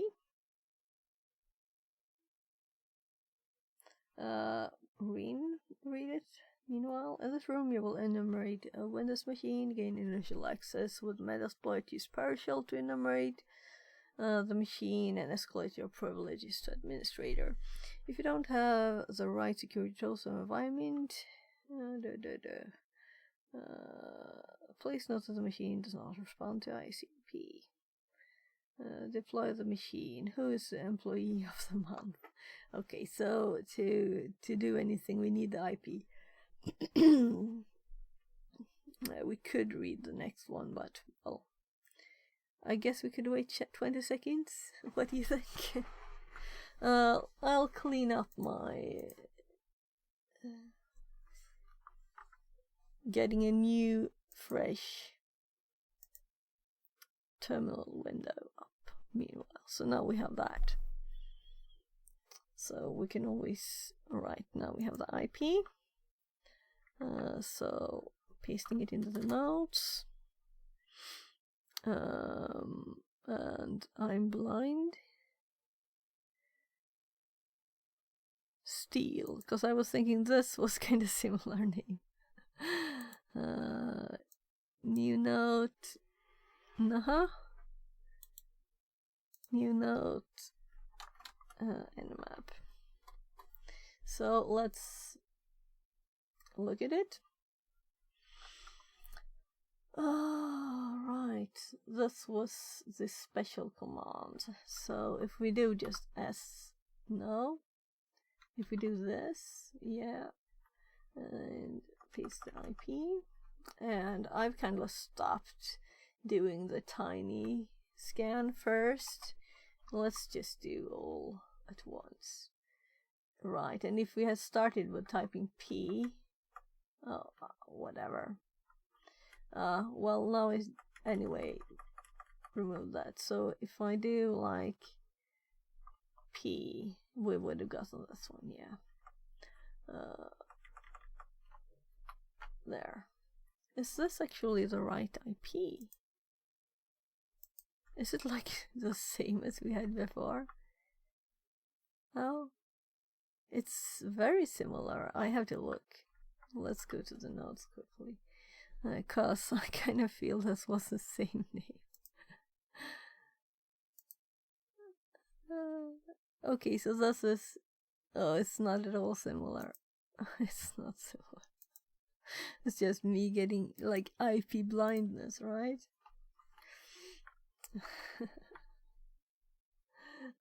That didn't click. Why didn't I click first? We could have just clicked and we wouldn't have to wait. Let's assume... let's assume that there's HTTP.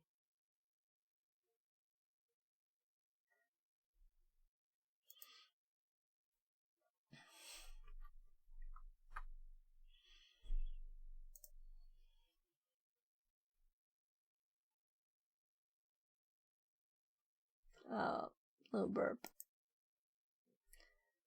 So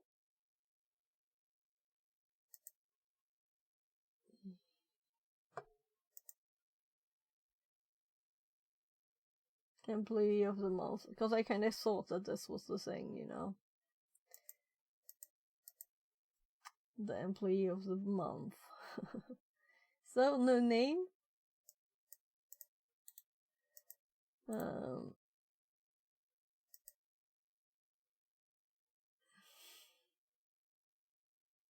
Bill Harper. So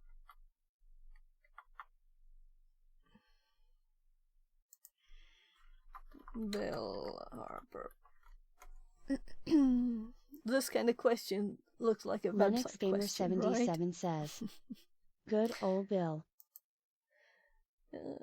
Does that mean anything to you? I don't know who that would be.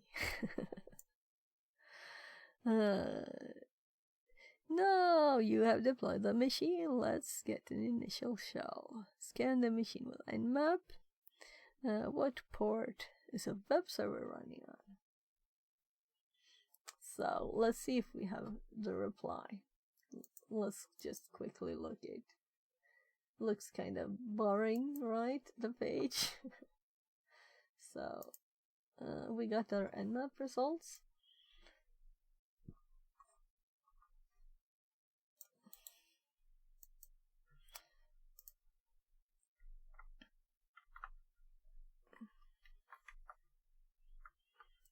Oh, and we have the text problem of Obsidian. There. Looking much better. So, what parts do we have? Well, we noticed ID already. Doesn't have a title. Doesn't say employee of the month. 135, 39, 45. SSL, MS50 server. Steel Mountain, Steel Mountain, Steel Mountain. Yeah.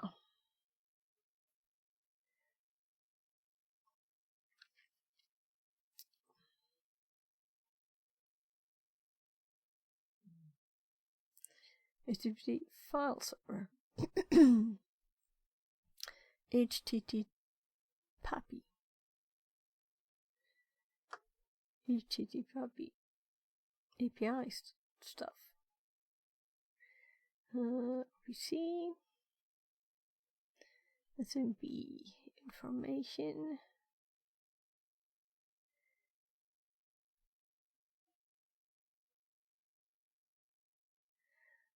Yeah, let's try the command that we used in the last one and see if I remember it, or rather I won't remember it, but we can look at the notes. So do I have it in my... Now we're on Linux too. So that's one thing to consider when making notes. Should I know this is Windows, right? But let's SMB. Alright, here it is. I made its own thingy. So, yeah, the nmap command to enumerate here. Nmap p. And I'm shares and I'm users. This is what I don't think I will remember, right? So this command is not only for Linux, so maybe the whole SMB thing should not be in here. It should have its own. It should have its own number. So let's just move this one out and call it, let's rename this to like 07.5. So it's sorted kinda here, right? And should we have it still named lowercase SMB? What do you think? Anyway, we have dash as the common thing here. So now it's actually here. And then we have Windows here. I don't know if I have anything here. No, so why did I add this one? This is just useless because I will put all of that stuff in the Linux exploration anyway. So let's actually use that number for this one. So we had a number just being there for us. And we can use this for both Linux and Windows, of course. So now I think I already copied this. So let's run this just to practice the commands we just learned, and that was not a good idea. So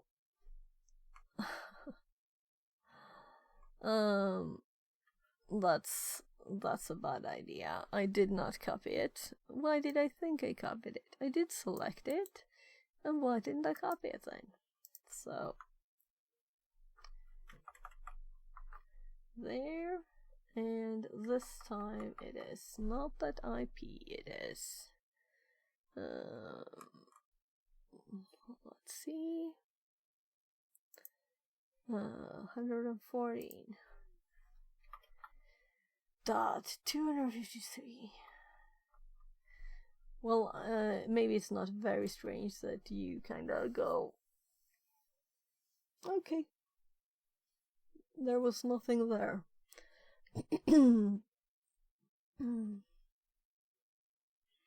So let's go back to the page and scan what port is a web server running on, and we have that in the notes.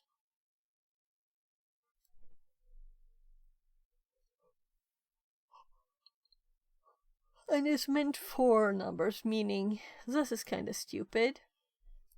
The questions, you know, this is not counted. It's not approved as a web server because it doesn't have 4 digits. So I guess 8080 is the reply, but also 80. Take a look at the other web server. What file server is running? The other web server. This is kind of... Anyone else thinking the questions are kind of funny?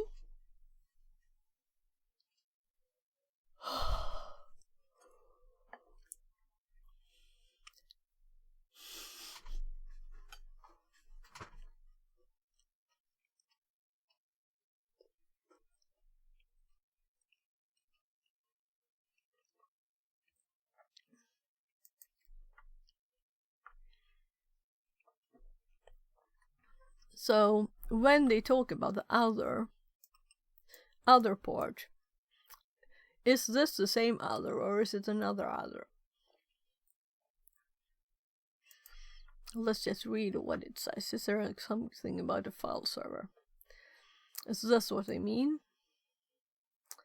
I guess so. What was the naming? Like 7445.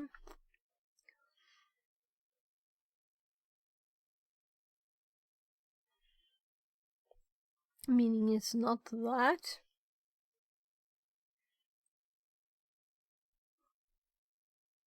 I hate this with TryAcme.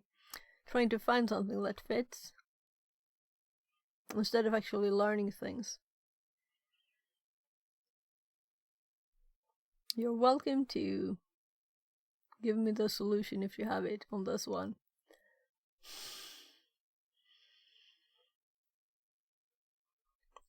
So I guess that we just go to this page.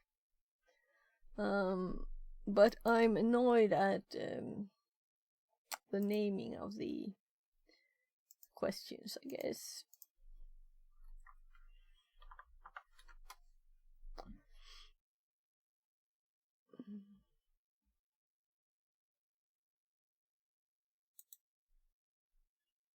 So what else could it be called? I have a 7445 in my head here.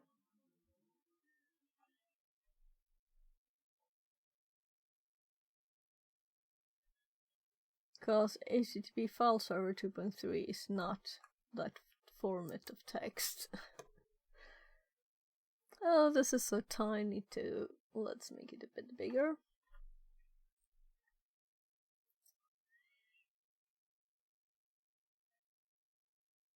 This is an actual thing.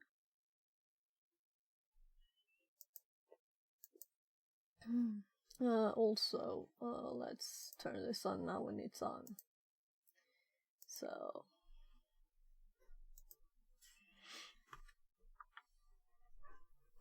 just reloaded it.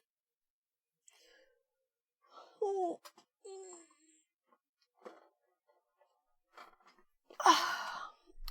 I have to go quickly check on my kids too. Because one of them is going to school in 3 hours. So he has to eat some breakfast at least now. Let's hop back over to the try hack me. Scan the machine with Nmap. What is the other port running web server except for the one that we found the first reply, I'm thinking, and then take a look at the other web server, meaning the same as this, I guess. What file server is running? And then I have not found anything that fits this, because it's running HTTP file server 2.3. So this could be HTTP file server, but what would be the first bit? And also that's pulling the words of it actually apart, because it doesn't have that, you know, it's all one word. In Nmap 2 it said one word. And then we would need another word at first. So the start.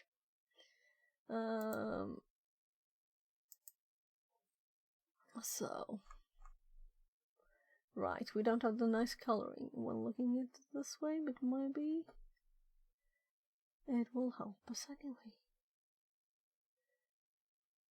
Yeah. So if we split this up to HTTP file server, we would have the 3 last words. But we still need a word before that. Microsoft is too long. Windows could fit. Is this what we're supposed to do? Just like randomly Vampicey guess? says, I wouldn't suspect you, that's for sure. Suspect. Hello. So let's try Windows HTTP file server. And that's wrong. So since I'm just guessing, I'm not surprised. But it's the right number of letters anyway. Oh.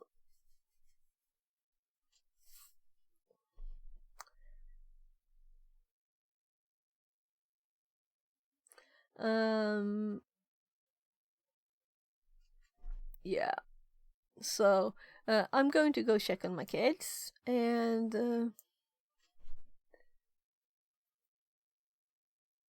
then we'll try to find this.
So, anyone with a tip on how to guess this?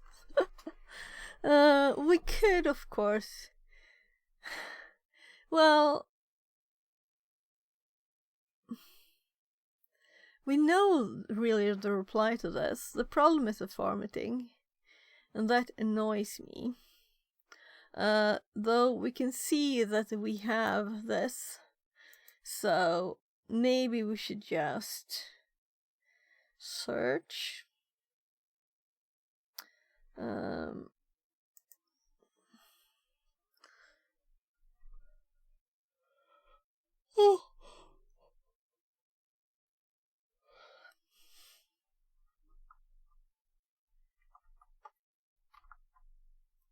So, last room we did this search. I don't know if these are connected. But I'm thinking that maybe this will use another naming convention for the thing that we know. So let's, if we copy this name here and use it, and 2.3, and maybe, oh look, we have another name here that happens to be 7 letters. So how would we have known that this was the name of it if we didn't do this? So I think we have the reply to the question, but this was a very odd workaround way. Just building on that, we just used this. So let's give it a big R at least here. So red shadow HTTP file server. Yeah. So I was just guessing what the first word there was, because I didn't see this anywhere until we searched for it now. So we don't have the CVE yet. We have some information about it though. I guess that this, I don't remember the path for these, but maybe that's because I don't really use that thing, you know. We have Google.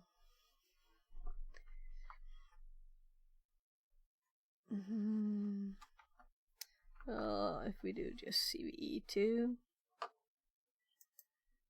we should have the CVE number here. And this would have been easier to find this way. I just thought they might, you know, the room before used that thing.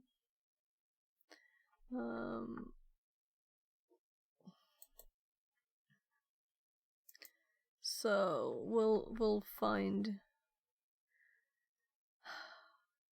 I don't know. I guess it's good at like teaching us to search for this. I guess that's good. I just don't like the forced formatting of the replies. So it's just a number.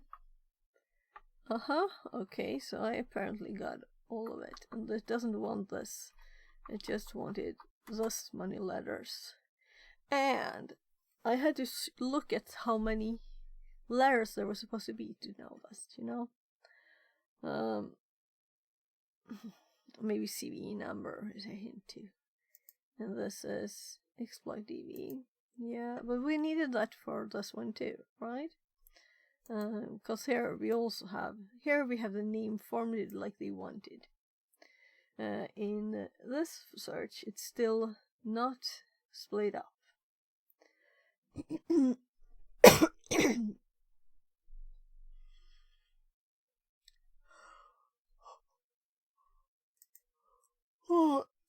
And I guess the reason I don't like searching with the search exploit command is you don't see all the information.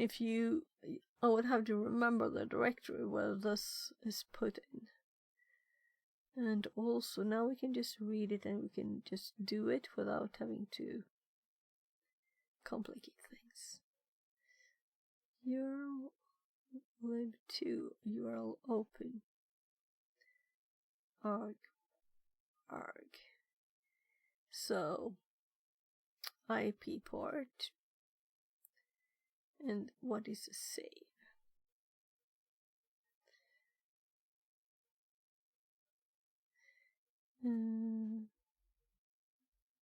Oh, okay.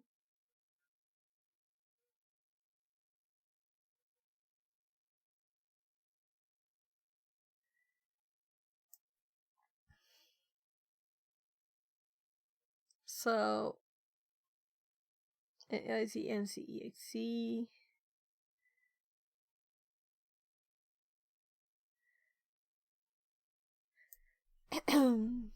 I'm thinking that we want to not just use this.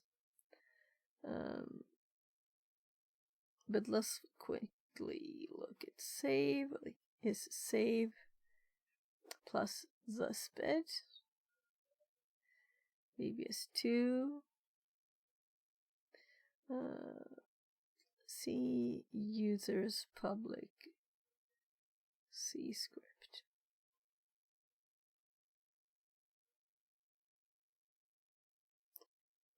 ex save exe1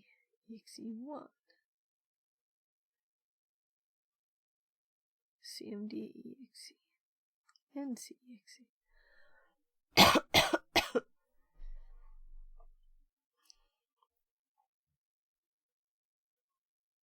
Script create, execute script, nc run.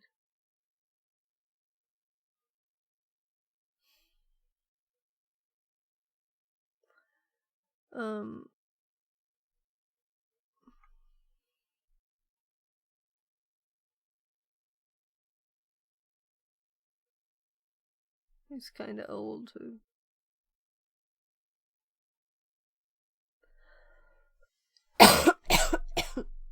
What's this link?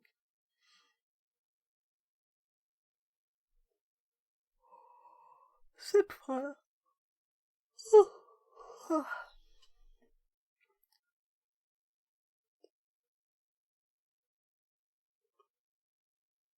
So, what did I Google?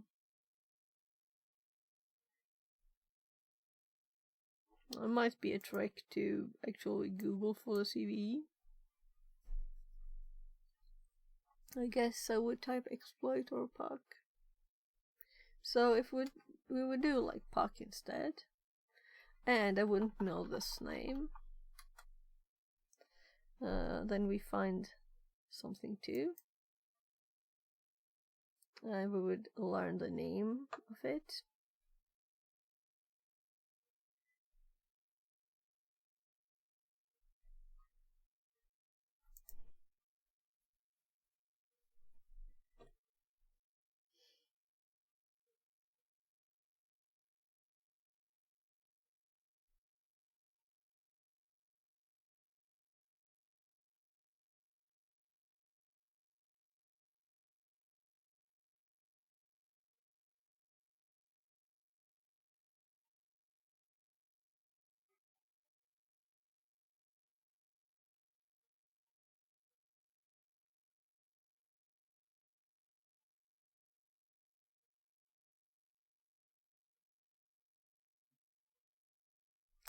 This is interesting. Just making sure you're on the same page as I am, so you're not looking at the terminal.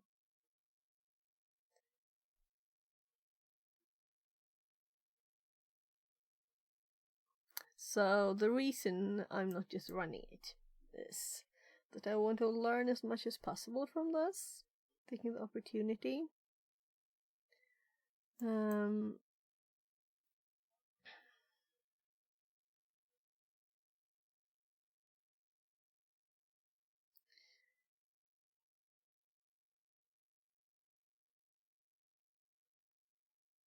So this is very automated, but at least it's more informative than the other one. We still have this long string, but it's not obfuscated. We could actually read it. But maybe we don't want to right now. So let's go to the notes and say A3 HTTP file server, and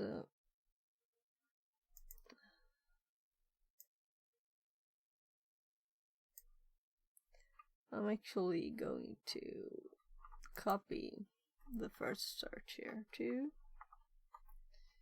and then I'm going to, oh my goodness, this is so wide.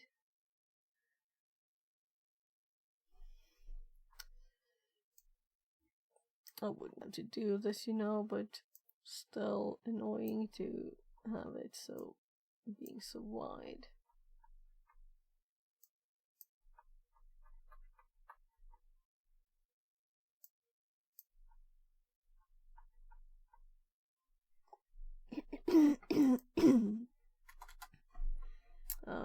And I should eat my breakfast.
Well, I guess we could just run this thing.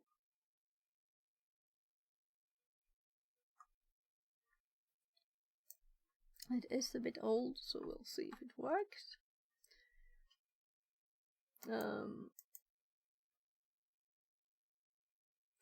If I could remember the path to these. What if we do like,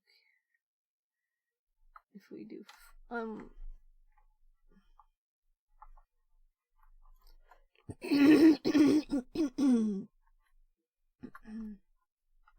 do we have to do like this and like you are on the right side, that's right.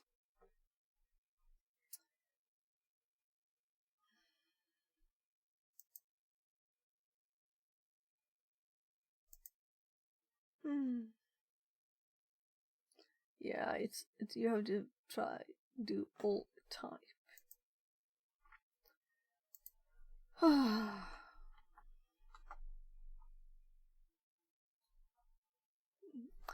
So what did I do wrong here? Let's see, because I need to know this too. I know that we can do like find.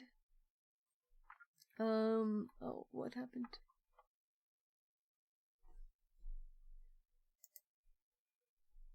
I know that we can do find. I know that we can do type F. So why does it say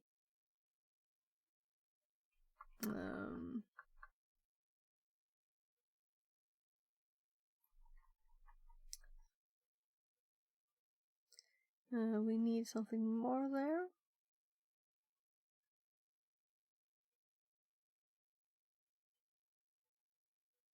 People tell me how to use to define syntax. I'll just search for it. We can just do simply oh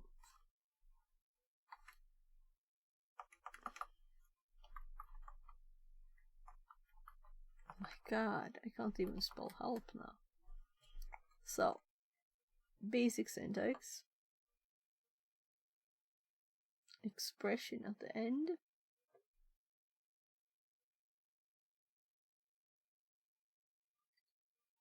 default path,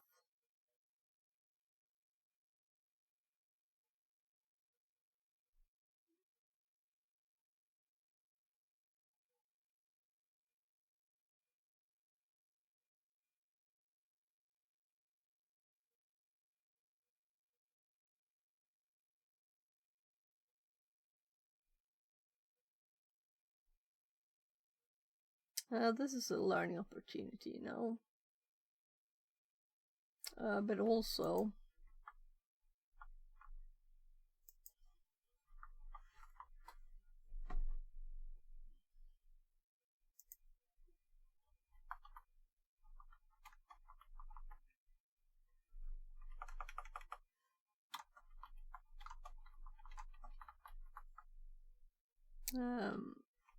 named.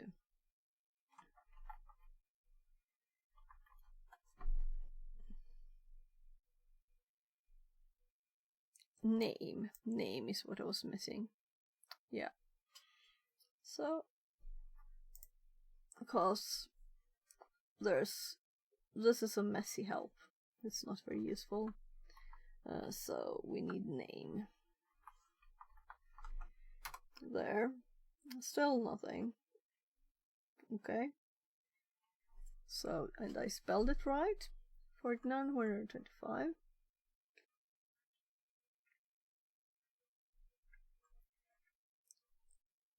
Is it not there then? Or are there some kind of limitations? But also, it's complaining about type. Oh.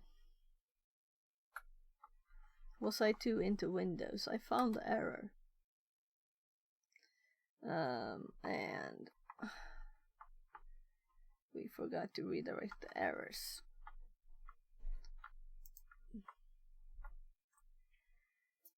So let's do that. My goodness.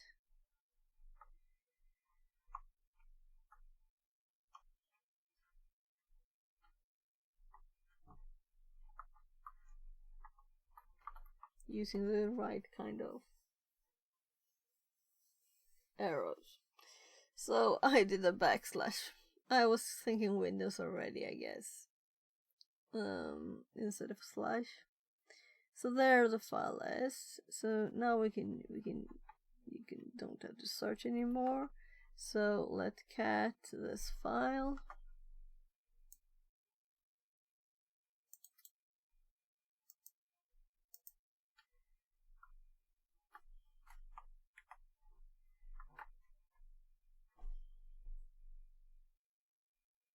So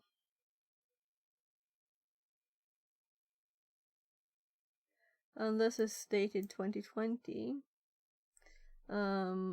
What is the date on the web page? It's 2016, so I believe that this one might be, updated. Which might be good. Because we don't want to have like, it was for Python 2. Oh, right. We don't want to have that. So if we, instead of just cutting it, build Python 3, this.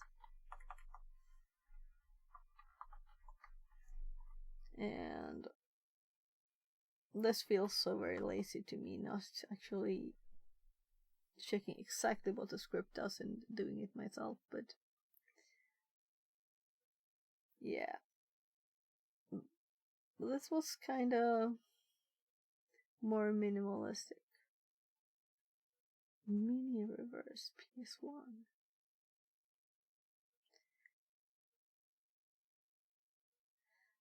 Maybe I can't just run this anyway, so Let's actually copy this to the very beautiful name of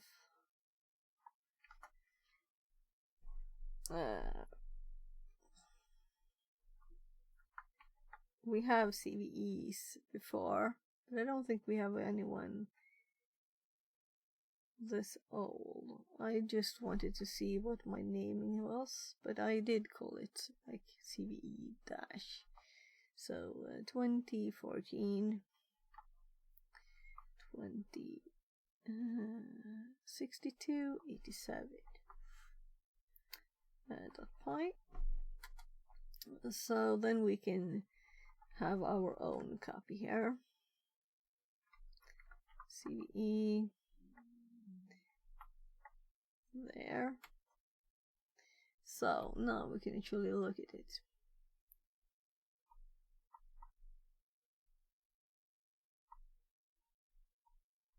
And this is my shorter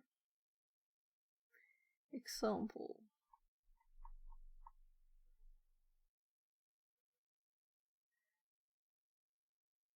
Partial exe. Okay, so this is how they have used it with the full thing. So we don't have to add it here because it's just argument. Oh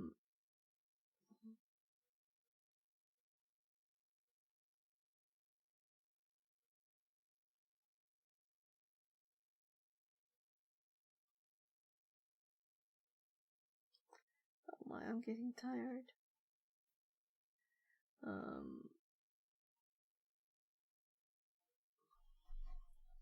And I haven't finished my breakfast. And it's lunchtime soon.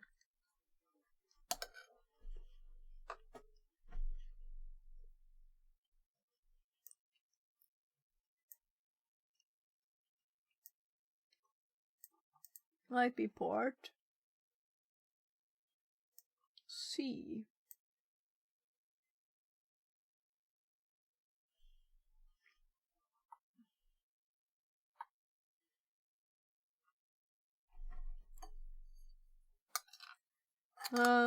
Let's see what it does with this.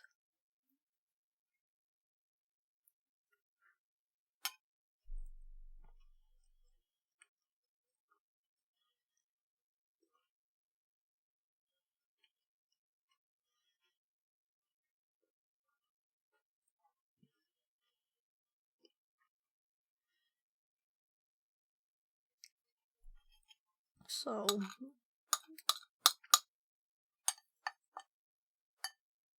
I guess mini reverse is a hint.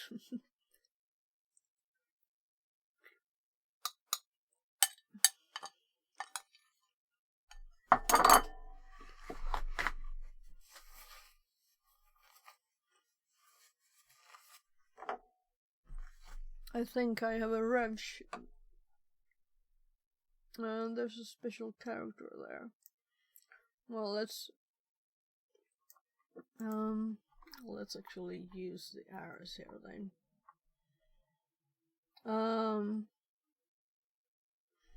Or we actually cheat, or what you want to call it, and use a graphical editor.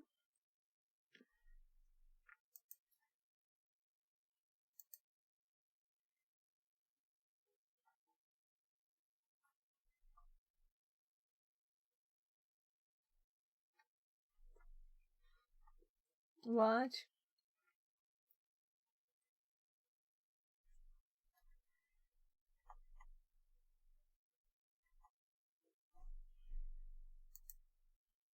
No, that was recent. And that's why I didn't find it, of course. Because it found the right stuff otherwise, you know. Oh, I hate recent stuff, like recent folders.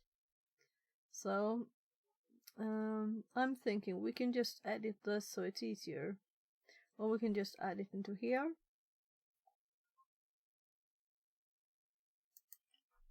Let's just add it into here.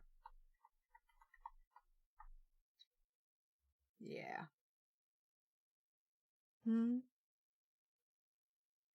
easier. So the IP of the machine is 10.10.114.254, and the port is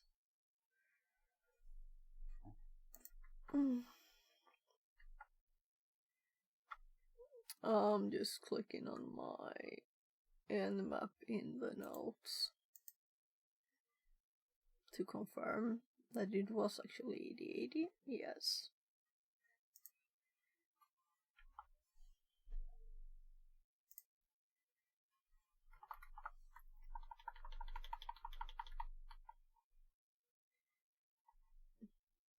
And then we have, by the way, let's see what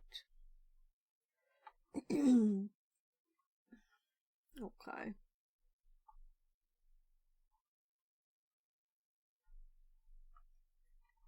So I don't think I've used these parentheses. I'm curious to explore this version of adding stuff into string. I have to add back 8080. And then we have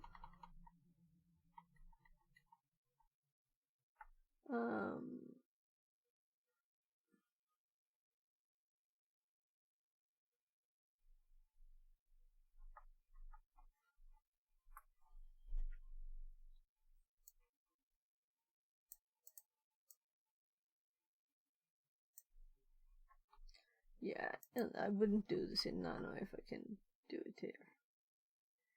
Of course.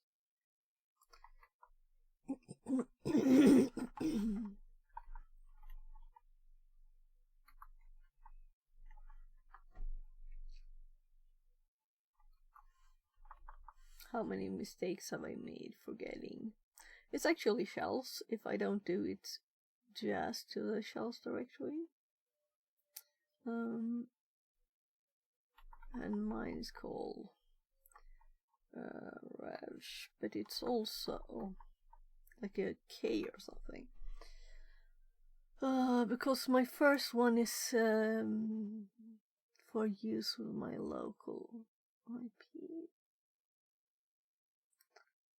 So there.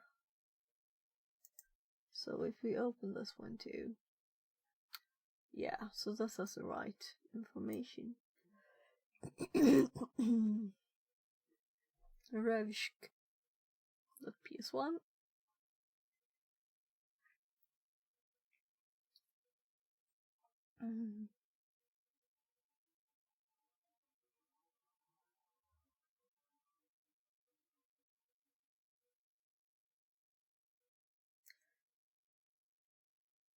Wait a sec here.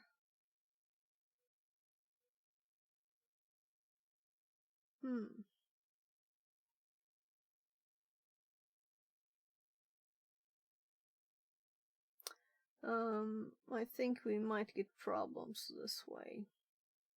So it might just be easier to actually undo the last change there. Because I don't want to do more work than I have to here. So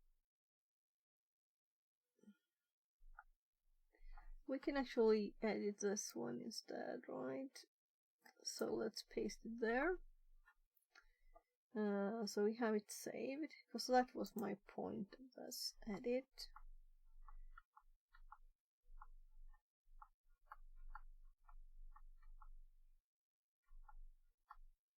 There.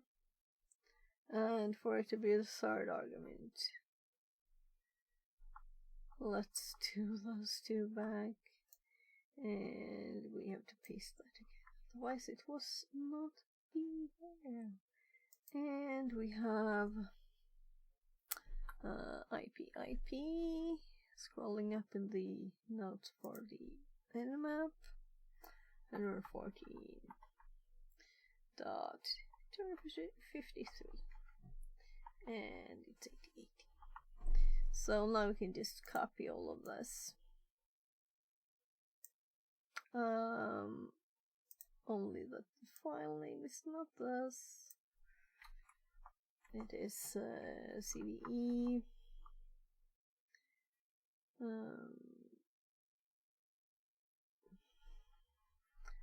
2014 62 57.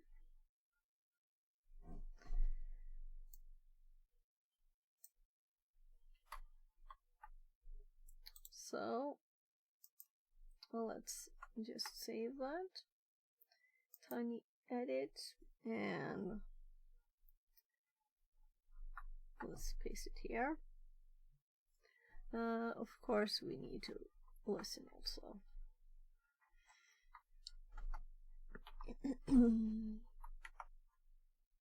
I'm sure I had 443 in there.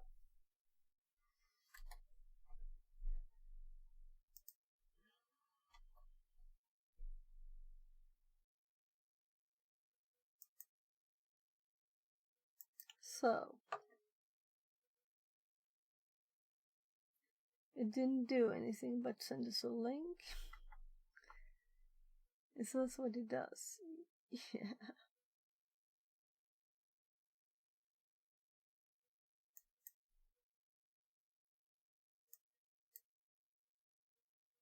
It also does it.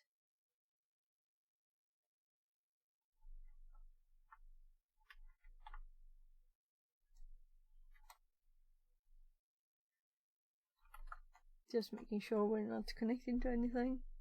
We should have gotten information, of course. No. So this one was very, clearly typed. We could easily see what it does.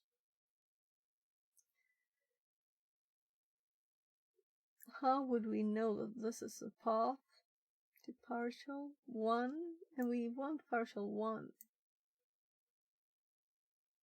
Why would we want it? Because it's vulnerable, but would it be installed on a machine? This old machine, I guess.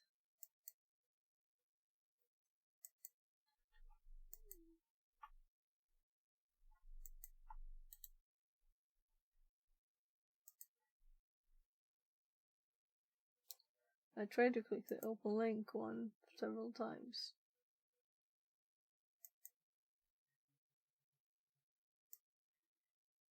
Let's see if what happens with this one.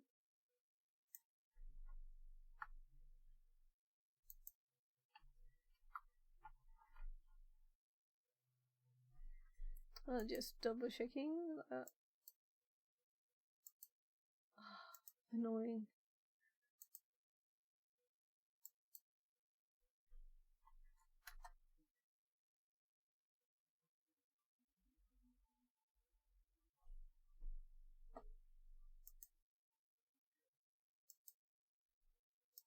So now we have something here.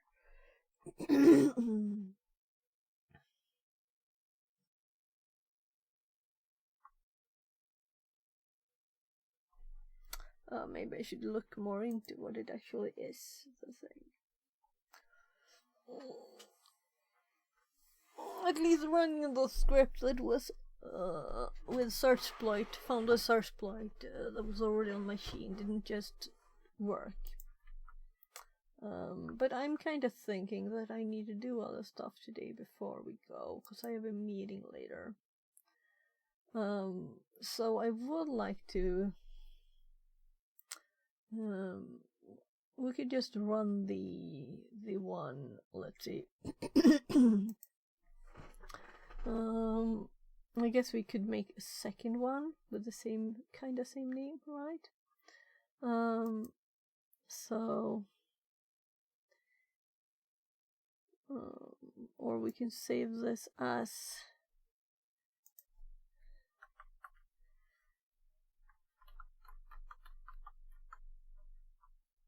Let's search exploits 1, and then we like open recent this one, and we can just overwrite this with the old one and see if it works at once. And if it doesn't work, I'll have to continue later, like tomorrow maybe. We'll see.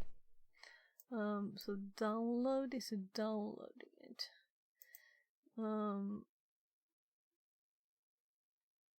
Okay, why did it blink?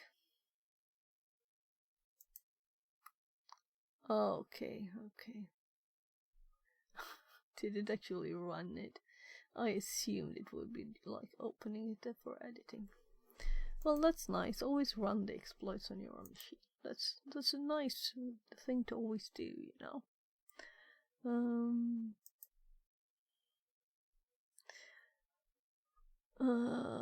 View all.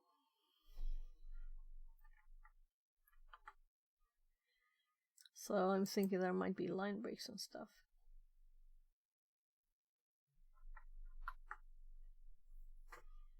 So this one had obviously just 2 arguments, making the risk of us messing stuff up a little tinier. So what we need to do is just to save it and then remove the long argument from the command line running. Also,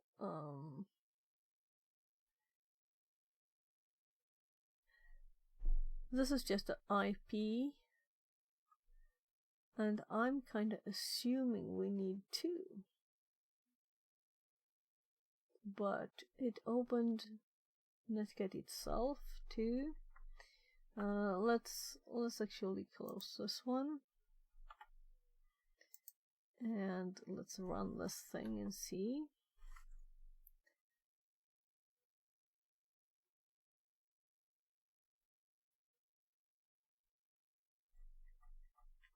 Because I'm assuming the IP is the machine's IP. Yeah. So is this Python 2? It didn't open anything. And this kind of means I don't have more time today, unfortunately.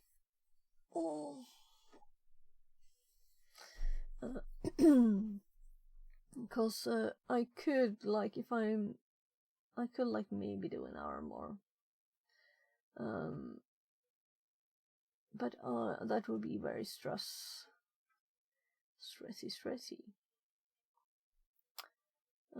So I would like to know what it actually does more instead, and I don't want to hurry. I want to do it carefully and really look at what this does. What's the actual... where is the actual explanation of what it does? There isn't one, right? So maybe we should just go search for this. Maybe we should just click that link.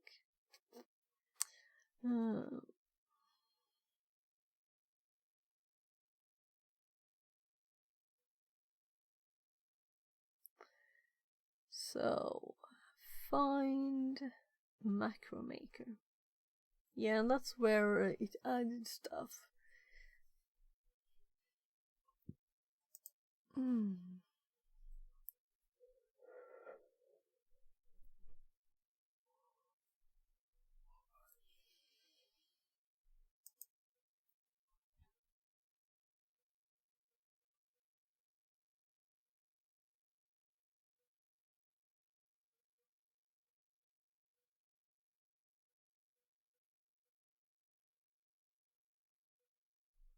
Is this the one we were at?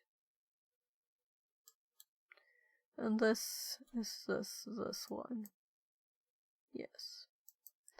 So let's see.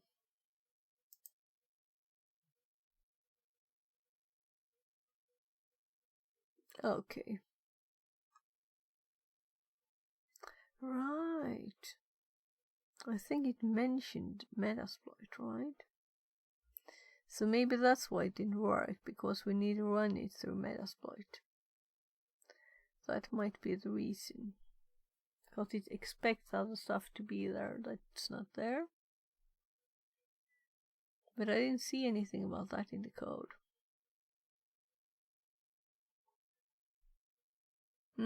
We can just, as a last try, let's just look for this in Metasploit instead.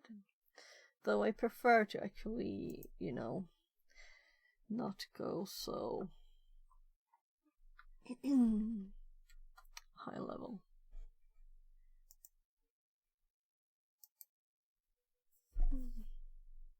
That's the slowness we want to avoid. I can always check my messages while I wait for it to start. There. So if we do the same search that we did previously here, because I still want to copy the name.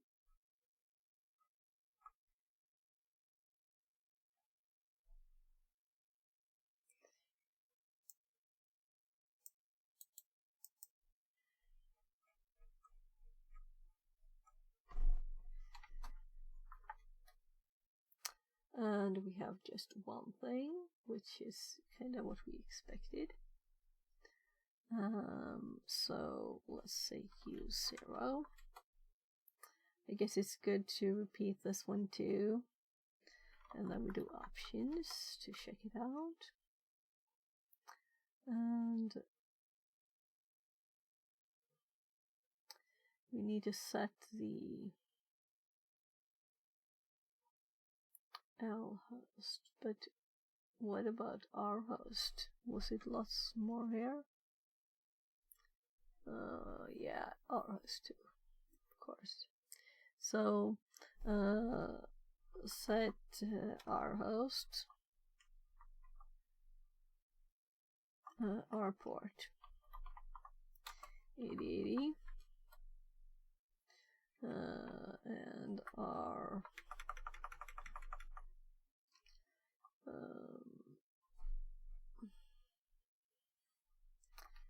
hosts to what was the IP? Oh, what happened there?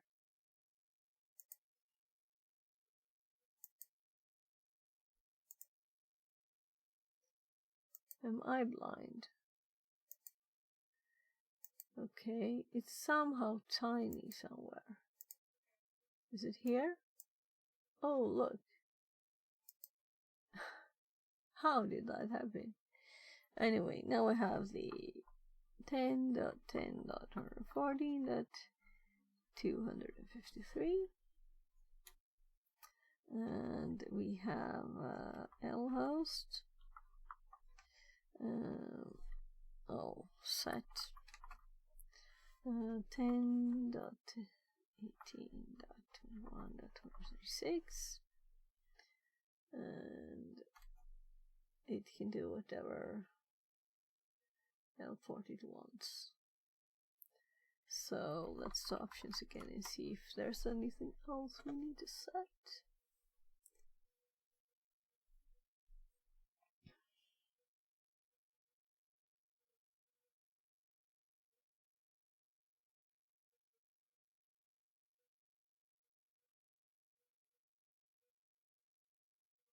Okay, virtual, you can put that too. So I guess we run it. Oh. Did I make it backwards? So, TCP handler 10.18.26.4.4.4. Exploit failed. Bad config. Exploit failed address is already in use on 8080.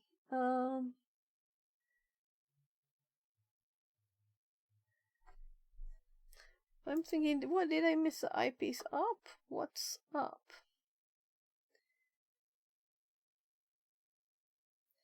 That's the remote IP. And the remote port. Anyone with tips? And my local IP, which is still the same.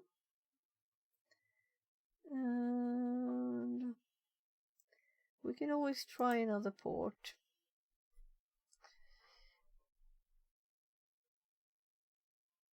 Already in use or unavailable. Why does it say 0 here? Because that's network host or network device to listen on. Local machine. But why does it connect that?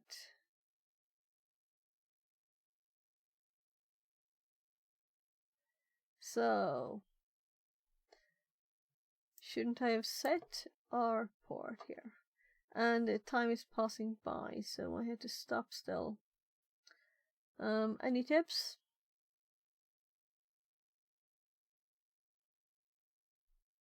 Because otherwise I think I'll have to close for now. I would kind of like to just... we can do this.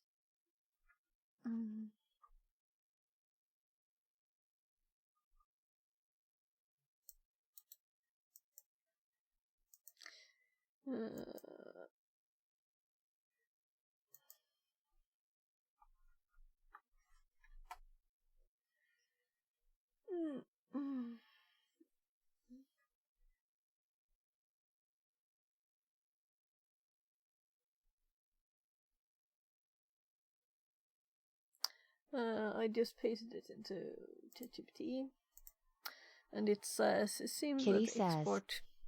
Did you know each Morning. time you breathe you are inhaling oxygen? Oh, nice. Good morning, Nori. Good morning.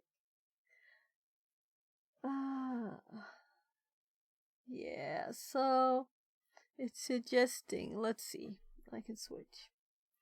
I just pasted the output, didn't say anything more. Since the exploit failed Fact of due day to no iki port one love. conflict. Yeah, thank you. The error message indicates that the address is already in use or unavailable. Typically means another process already listening on that port.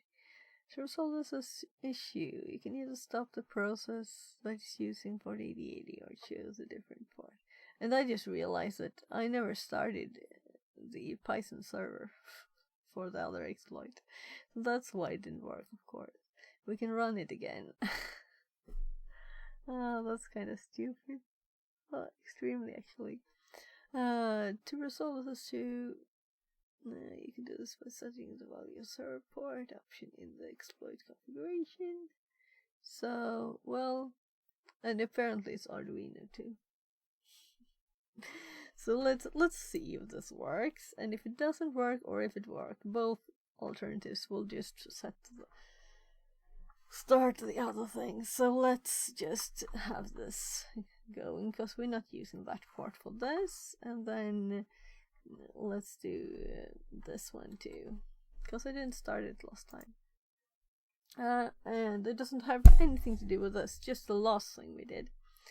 I should have opened a new tab, of course, for this, so we don't have like a million things to do. So let's set SRV port to, let's do its suggestion 8888. It doesn't seem like it matters what it is, right? I'll run it again. So it was just that the port was busy. So we got a session there. So it worked. So now I'm kind of curious. We can let this be running here. And I'll just scroll up to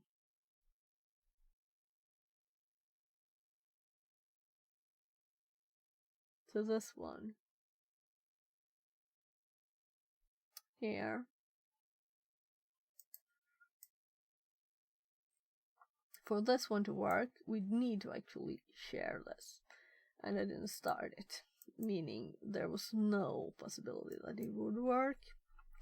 The problem now is that I did rename the script, and I had to remember what it was, like dash.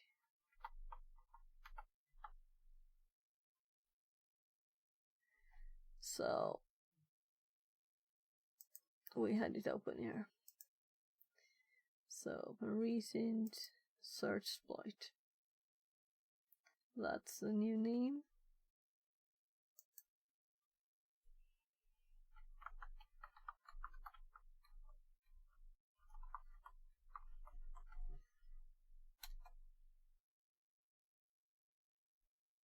Oh, didn't I copy it all?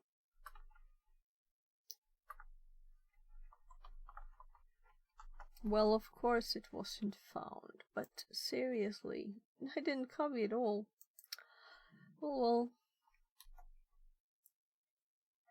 So, no file downloaded yet. I don't think it would take that long, right? So this doesn't seem to work anyway. Of course, if no file is downloaded, there's no possibility for that to connect. Well, this one is connected here, and we know this is a Windows machine, so we could do like load PowerShell.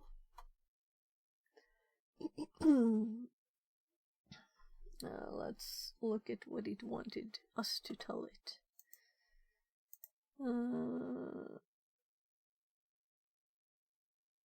Oh, user flag. And I'm just trying to remember. It was PowerShell. Typing on the wrong screen.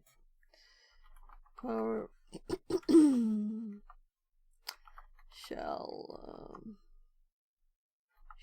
I think that's it. Yes. So no LA for this one.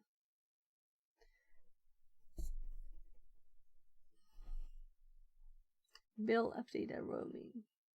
So let's go to, why did I say D? C colon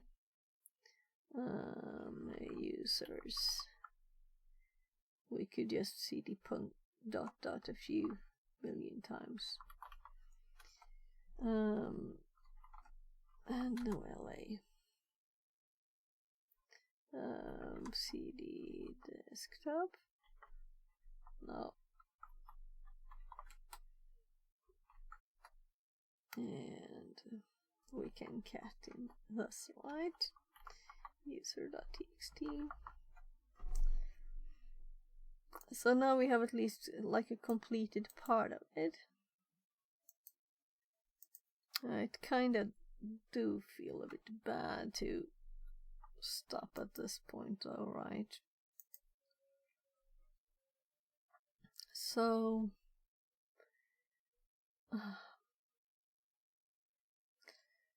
I just gave the kid that's going to school, I gave him a time box.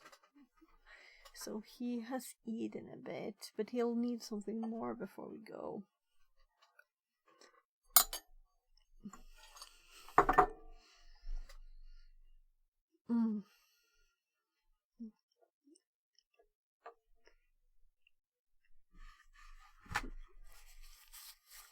And it's mostly that I don't want to run through this. I need to switch paths, that won't take much time. Good morning. Teddington Nuke says, morning all, D. Morning.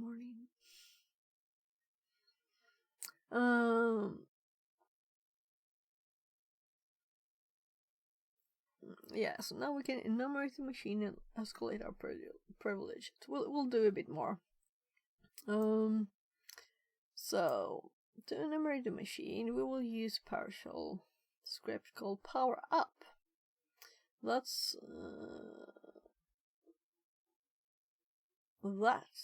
purpose is to evaluate the Windows machine and determine any abnormalities. PowerUp aims to be a clearinghouse for common Windows privilege escalation vectors that rely on misconfigurations. You can download the script here. Let's look at this.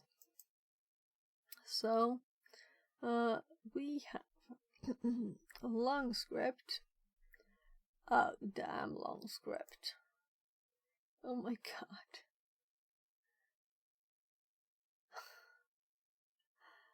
Okay, sure. Let's add this. We'll add this to our stuff.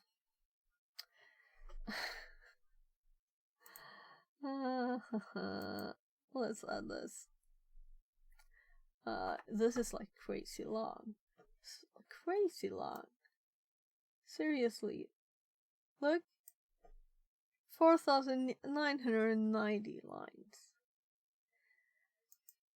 Okay, so let's save this.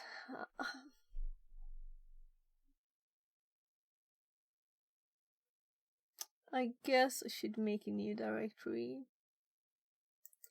in my home. Can I do this in this graphical thingy?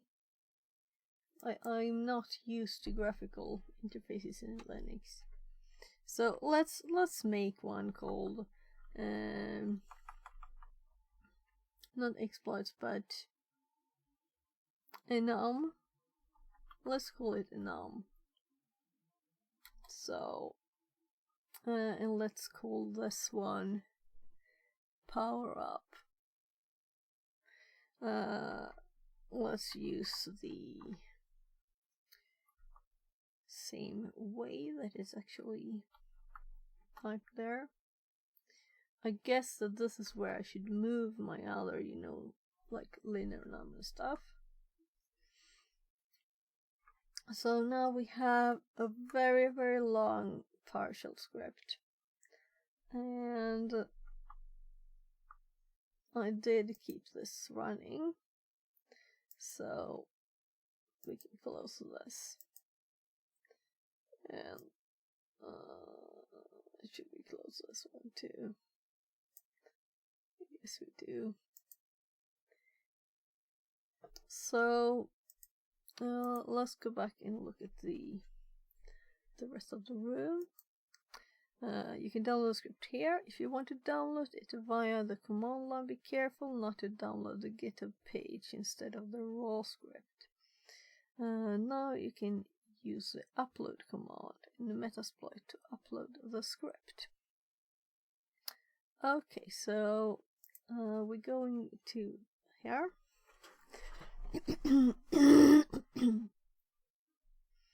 So if we, I guess we exit this because we still will. No. Kitty says. Setting to new Kanoiki 1 high. Translated from Estonian. So let's see. Let's actually use the upload. I haven't used that. That's new to me. Upload.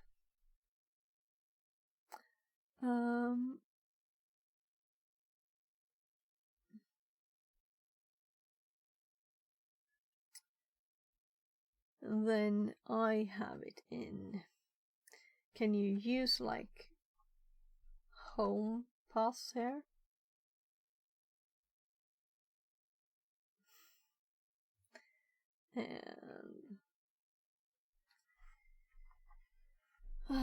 And we'll see. And I called it enum, right? Enum power up dot ps1. Ooh, it uploaded it. That's the first time I used that. So and it fixed. It could handle a path, home Kali, And now power up piece 1. Completed. Now the only question is, where is it? So I guess we'll look at the page and see what it says. To execute this using MeterBreeder, I will load PowerShell. We did that. Then I will enter PowerShell. Yeah, we did that. So you just run it. So it's uploaded to the desktop. Okay. So we'll have to do PowerShell again. I guess I can do this, right? Yeah, but we're not. We don't have the power up. The file is not here for us. I was kind of like thinking, where will it upload it to?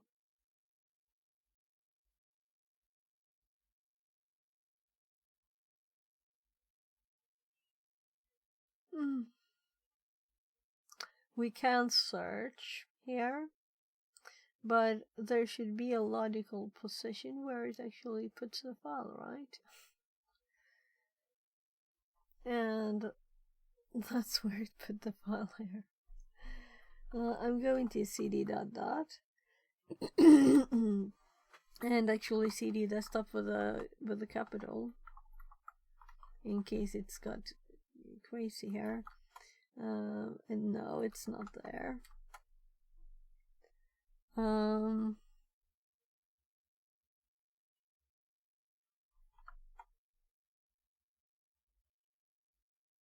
Let's check downloads.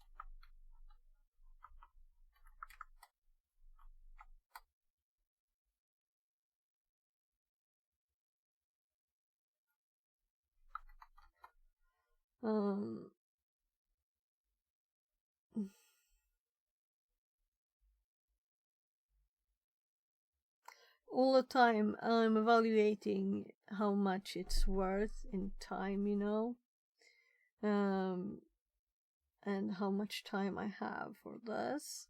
So if we exit out of this again, and let's check up.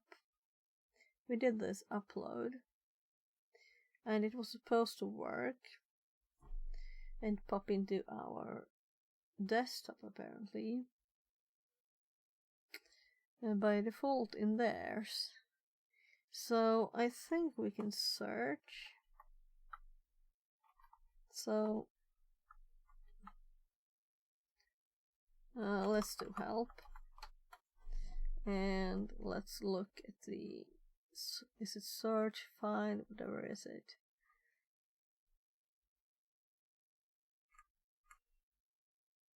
Networking, file system. We have search there. So if we just go up to this one again and search for this file.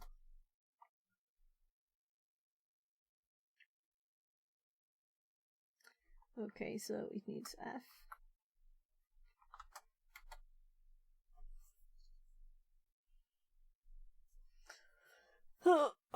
If it's not there, I'm kinda annoyed at it, because it said it put it there.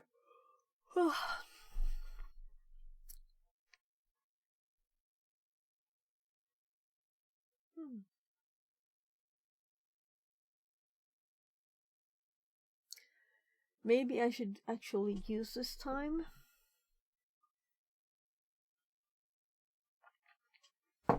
I'm going to check on my kids while it searches.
Yell even says. Mods are asleep, post pictures of Luigi.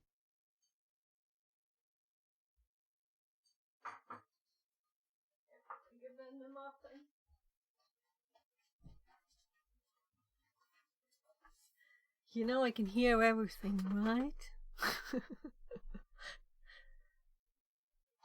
Welcome in, Yellowfin. Welcome in. Yeah, we found it, and it's actually in a totally different place than we would have expected it. Hello. So look at the path there to the script file. So this is it. Oh well, we have the path. So why would it upload it there when we use the Metasploit upload command? Well, there is a search command, fortunately.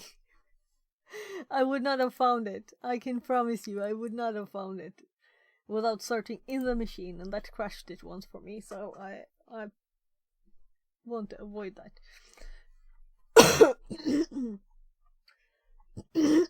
So let's go to the PowerShell again. And now we know what to run.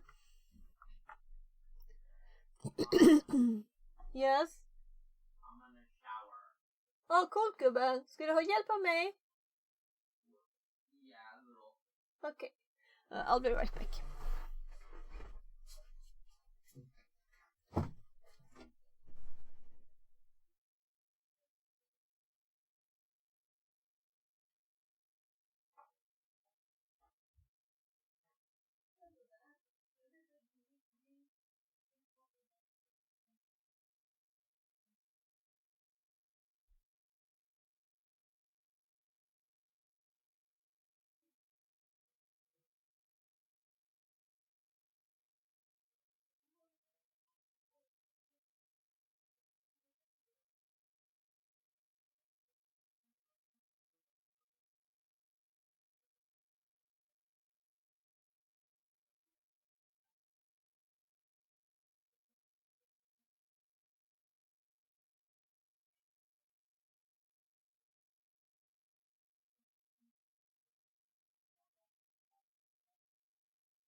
Take it next to the bed.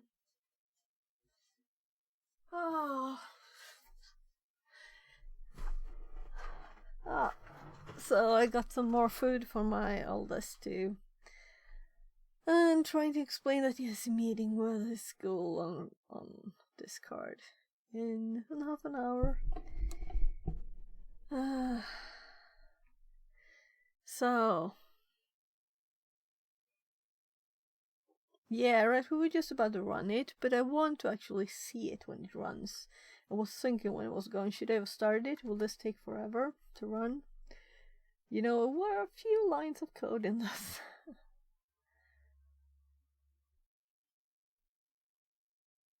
Oh, that's always a nice thing to happen.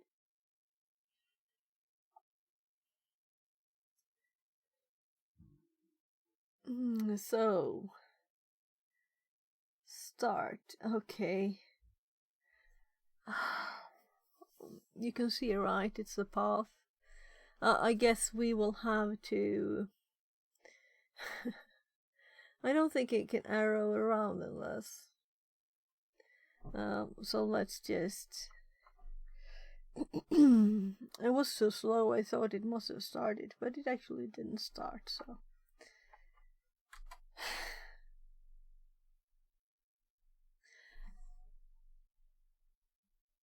Alright. So we need to start it with something? That's not right. Yeah, I guess we do.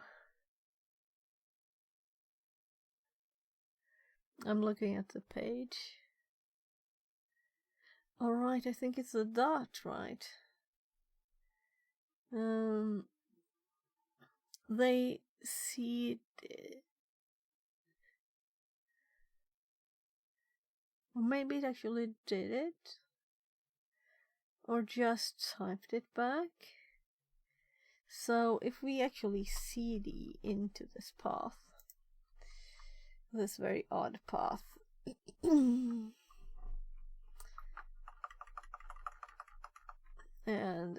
do it from here instead, because I think we need to be there.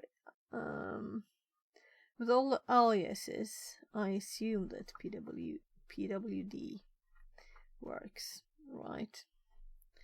And the machine says it's going to expire soon. Oh well, it's 14 minutes left. Anyway, so when we run this, it's this funny thing where you do a dot before.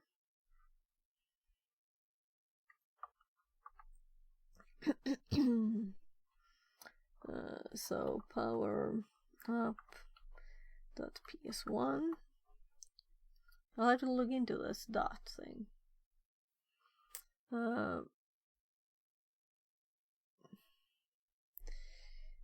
We're supposed to type invoke all checks. But I really need to learn what this actually does. I understand that this loads it into like the shell. But why? What does dot mean, really?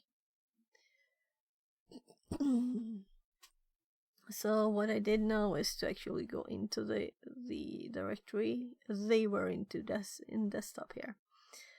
And then we could do dot and the shell name. I guess it would have worked at start if we had just done a dot before it, with the name within the quotes. So we get a lot of information from this. We'll see if we can get anything out of this ourselves. So it's not very long actually. Advanced System Care Service. I mean, for this kind of long script, to have this short output.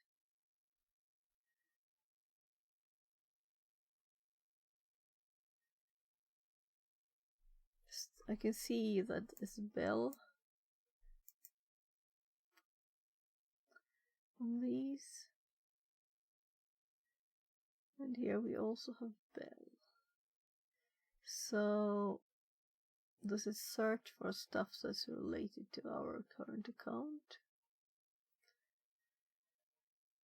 No.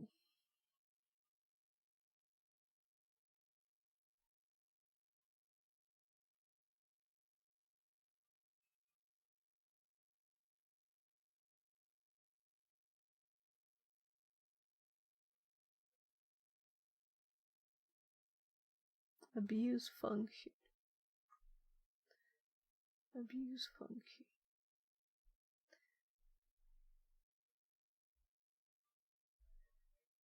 I'm just still very shocked over the length of the script, you know?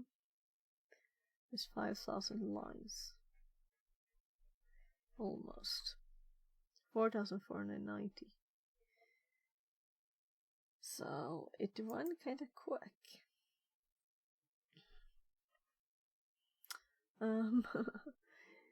There's a few lines now in this. Shall to put added to the notes later. I haven't made the notes at all now because I'm trying to hurry a bit. So yes, we did this. Take close attention to the can restart option that is set to true. What is the name of the service, which shows up as unquoted service path vulnerability.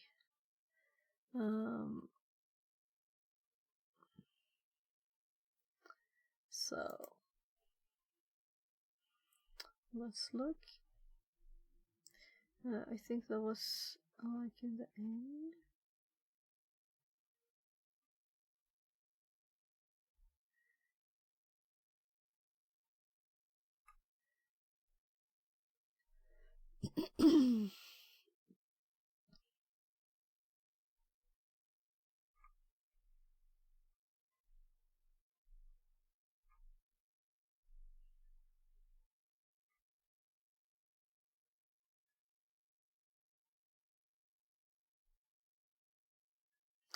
Or all of them unquoted service paths.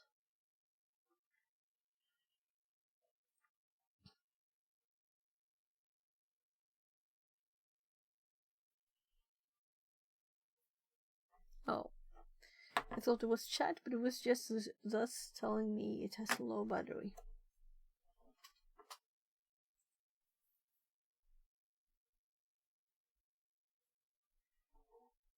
So this is really interesting because I've never used this script before.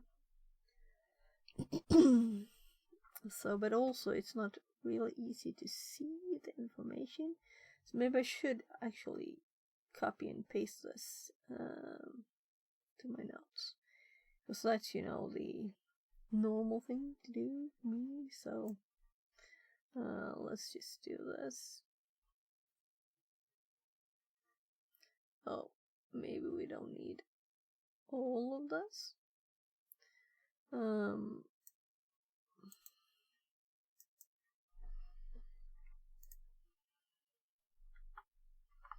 So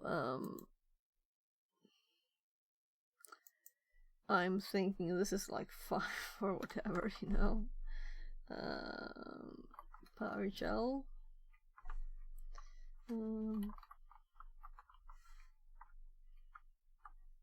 So we were supposed to look for can restart, so let's just search for can restart.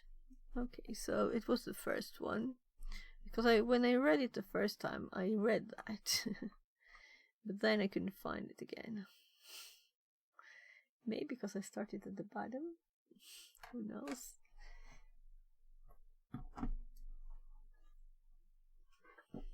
Oh, my tea is cold.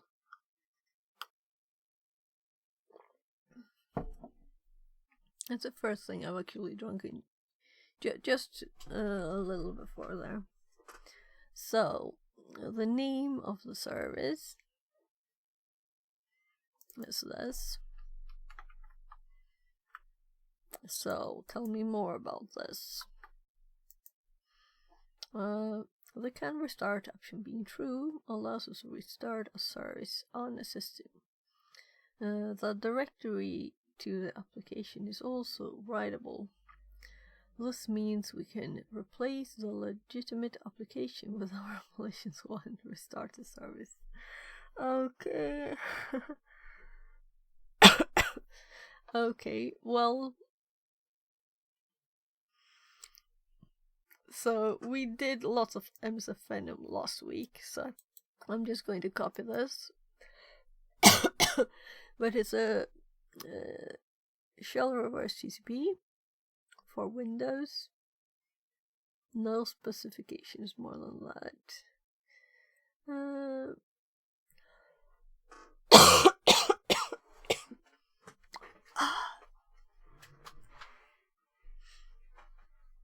So we need to, of course, put our IP here. Upload your binary, replace the legitimate one, then restart the program. You get shell as root. Yeah, so I guess there's not much more in this one. I think we might have time to do it. Maybe there's more in this anyway. We'll see. We'll see just how much time we get. Because my kid actually wanted to... My youngest wanted to take a shower, so he was showering now. But he had not eaten his breakfast. So I'll have to go check that he eats something.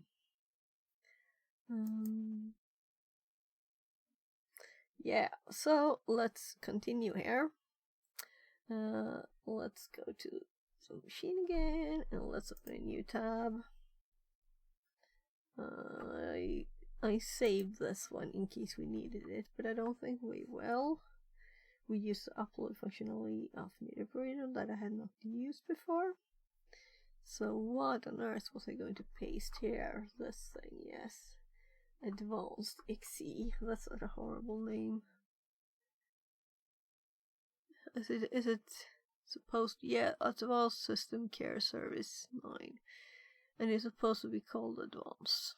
So I guess I'll have to delete this one afterwards.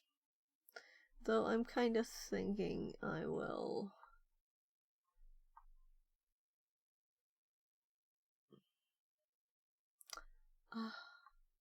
Whatever, it's an exe file. If it's there in the home directory, yeah. So, E. This, I don't know what it is. I don't even know if I know the E option. Let's...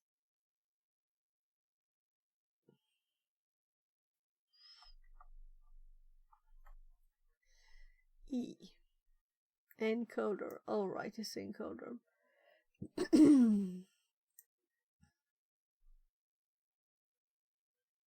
So we can do list encoders.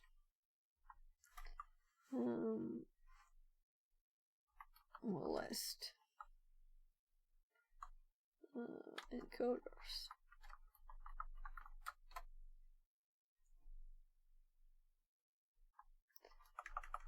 So with the payloads, we just get them, but here it's invalid. Oh, I misspelled. That could be the reason why it didn't work. So, this is the one it uses. Excellent. Here's another excellent. It's only 2 of them.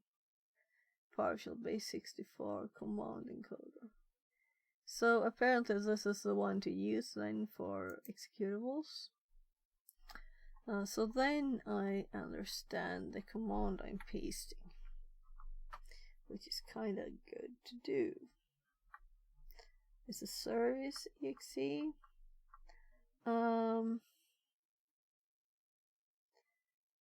Okay.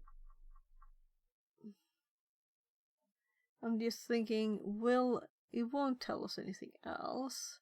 And this is not a meter preader shell, so we could just do normal 443 and our IP. So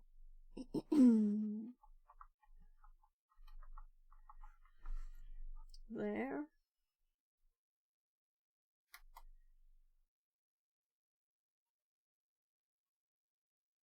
So we really call this like service,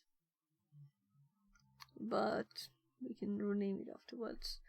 Let's open a new tab for netcat. And this file, we'll see where it ends up when we upload it.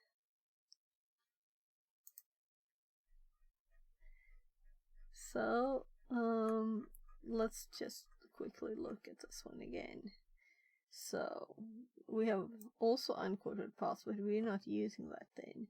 We're using that the directory can edit stuff in it. And we will also need to know this path, because this is where we need to put the file. So when we do the upload now, I'm going to see if we can specify where it's supposed to end up. Because that would be kind of nice, right? So actually, since we have this, since we have this in our notes too, we have the path over here. So have it ready. We know that the file is in our home directory called advanced.exe, and here it's not actually called advanced. So let's just start with renaming the file.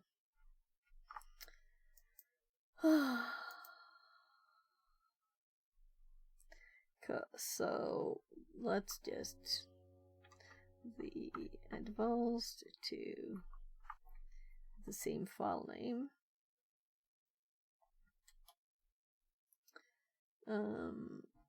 And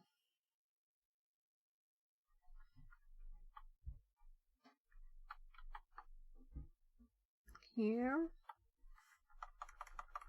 I think we need to Control C there, right? And now we need to know the upload. If I do like upload, if I do upload help, I will try to find a file called help, right? So let's try H, help banner, recursively. Yeah, there's destination in there. So we have source, destination. That was kind of what I wanted to know. So upload, and then we have the file is in our home directory. We tested that it works with home directories. And slashes on this machine. Easy to get confused there, right? Does it want backslashes or slashes on the other path? We'll notice. We'll find out. The file name is whatever we have in our copy. And now I'm ready to copy from the other screen here. And this is a path. But I can assume that MediaPrinter is good enough to realize that if it's a path like this, that's actually a Windows path. Or actually to be able to handle both. So we're uploading the file in home to this path, which means we also overwrite the other service. I don't care. So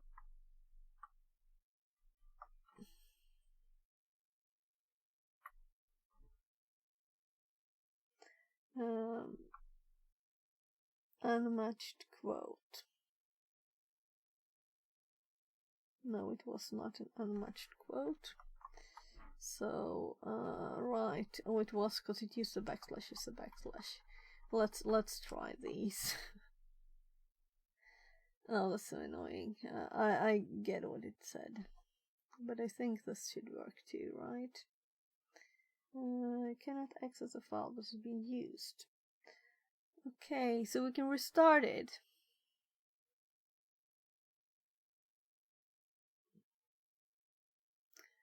But we can't modify it because it's in use. Can we stop the service too?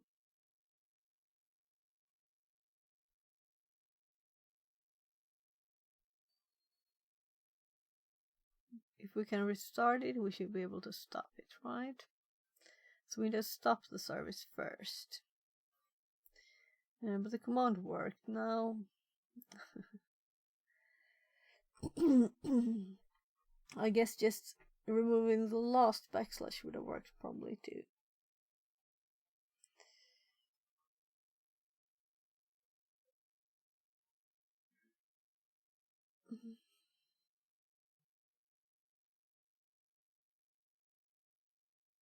Yeah, it should have. So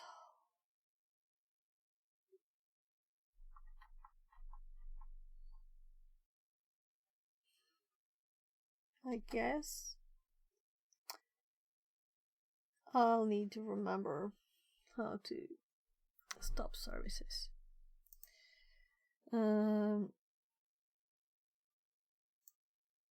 Fixerbot says. Squat time.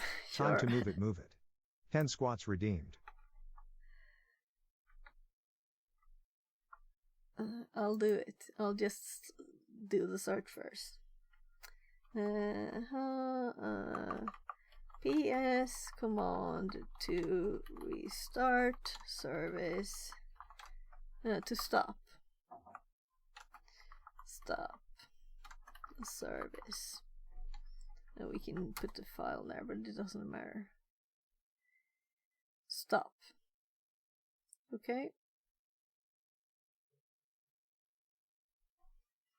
And we don't care if it started automatically, we just want to be able to...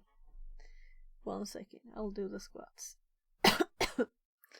What time is it now? Yeah, 55, 53 on that one.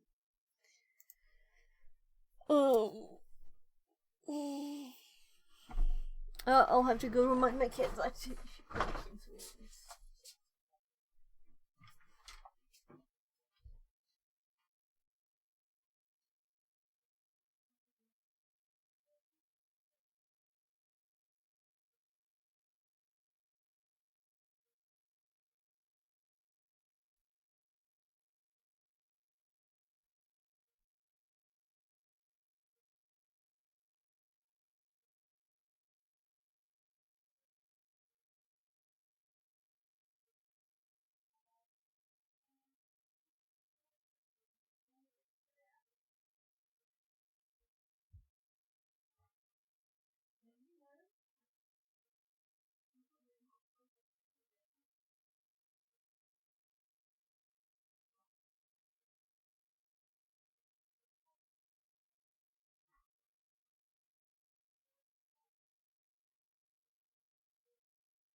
So we have the shell. We were just going to do sc stop in the name.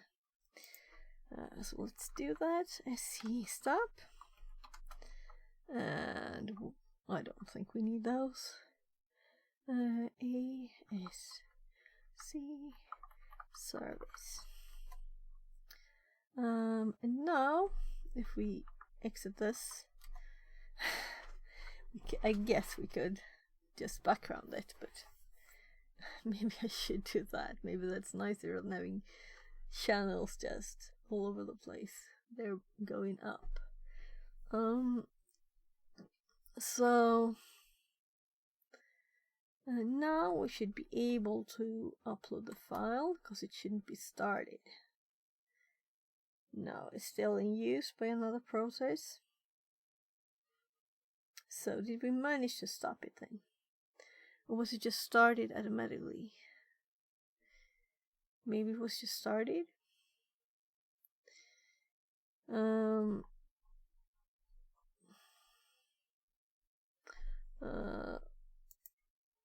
So just top up service. Service control is a C. And normally I would make notes on this. And also I should do the squat before I forget. So let's just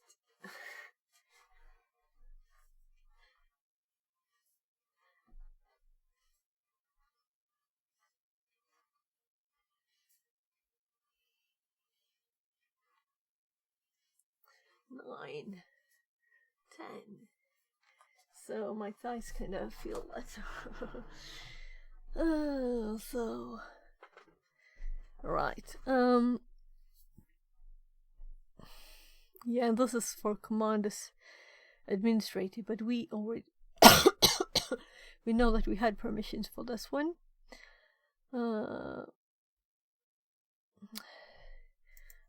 See status.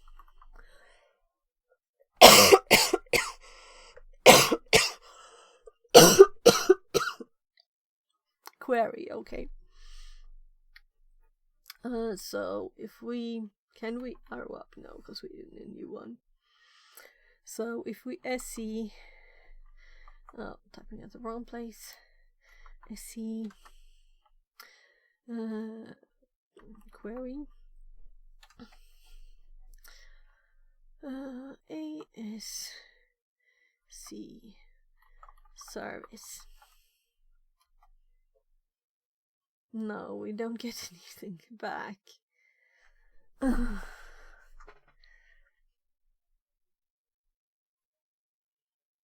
We might not have permissions.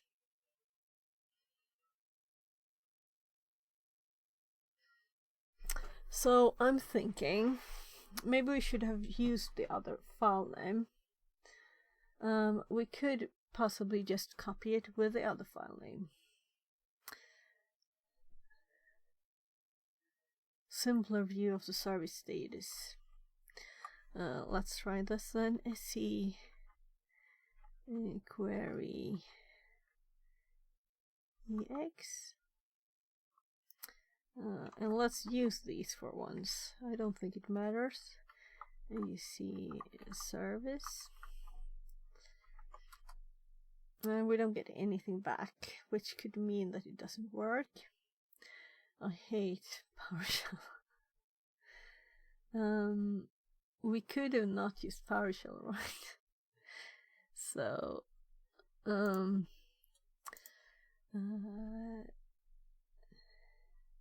how can I see if a service is running if I'm a normal user?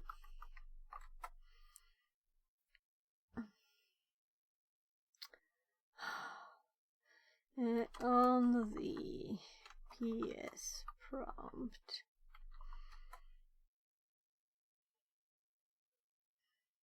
Get service. Okay, so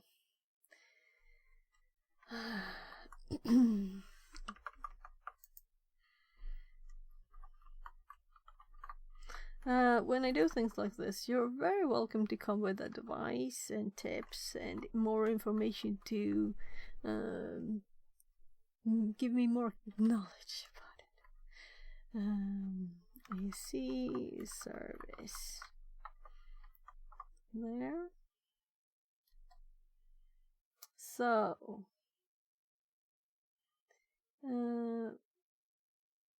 now we found something. We got an error message finally.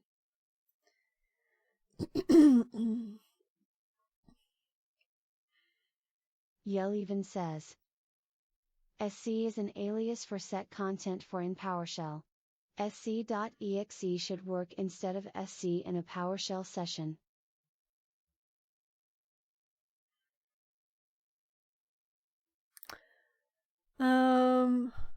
SC.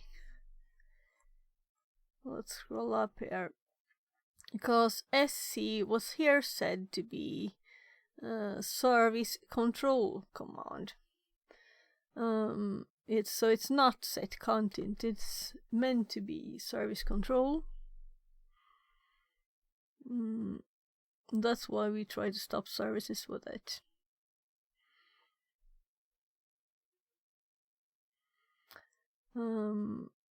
But this get service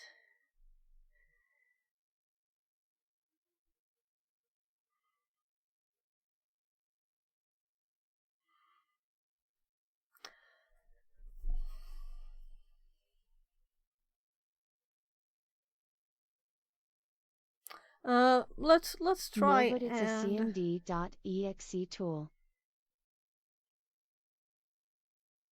Okay, so this is, of course, ChatGPT, meaning it's not always right. We hit Google instead. PowerShell. Stopping and starting services. Stop service. How do I stop and start services? Set service. Name. Status stopped. So maybe if your command doesn't work, you know,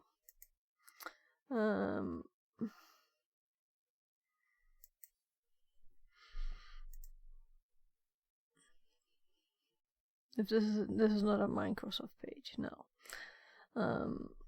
because people should have just deny cookies easily, right? On Windows 10 services programs, blah blah blah.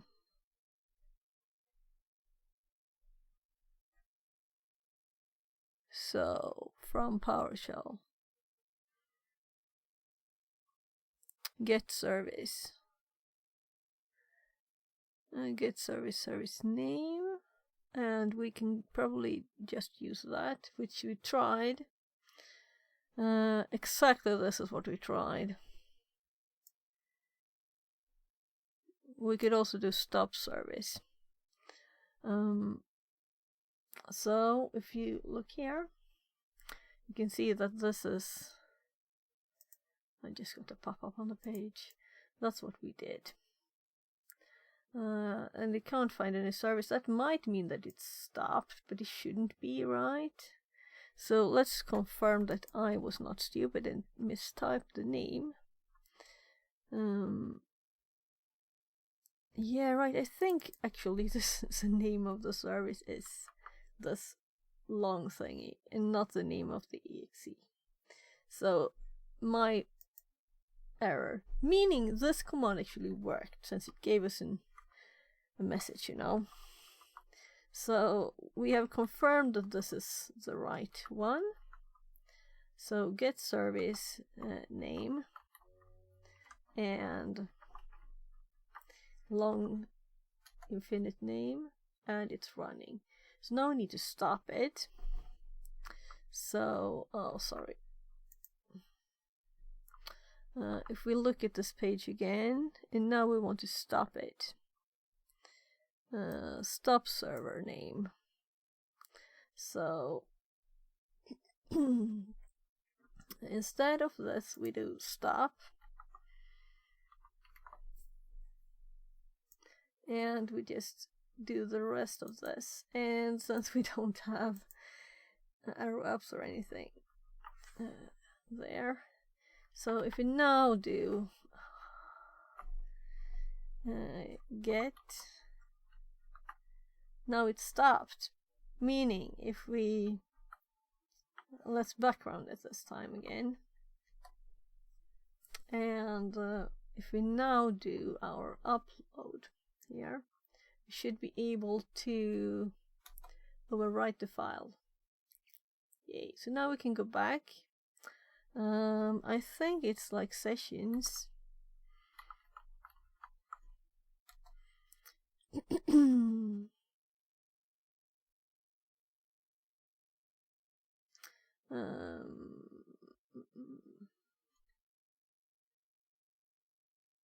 It's 7. I think like 7, right? Yeah. No. Invalid. Okay, so shouldn't, no, we're still at the meter breeder. That's why, right? So how do I get back? Let's help. So it backed out of that. So now let's do sessions now. And then we have this. So now we do sessions. And I1. And I don't think the other one is still there then. Can we see? This creates one. What if we want to connect back to one?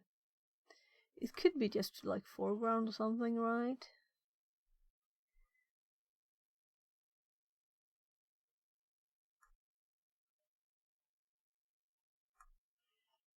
Maybe I made it harder by doing this, but my kids are in 1 hour exactly. I'm going out the door, you know. So, oh, let's just do this, and we'll see. I don't care if it's the same one or not. So,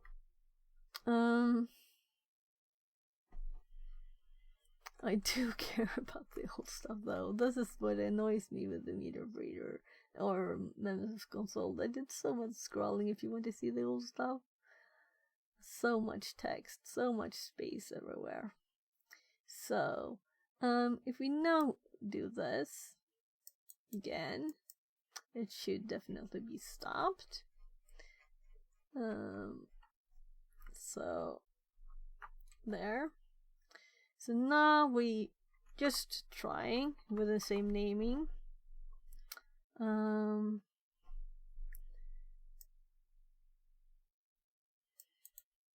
Which I assume works. So, error. Failed to start.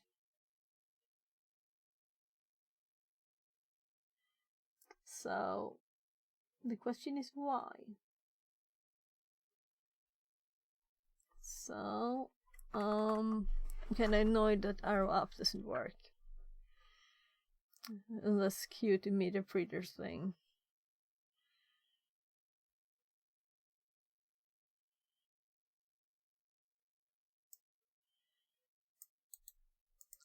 So I'm getting a bit stressed because I need to eat too before I go.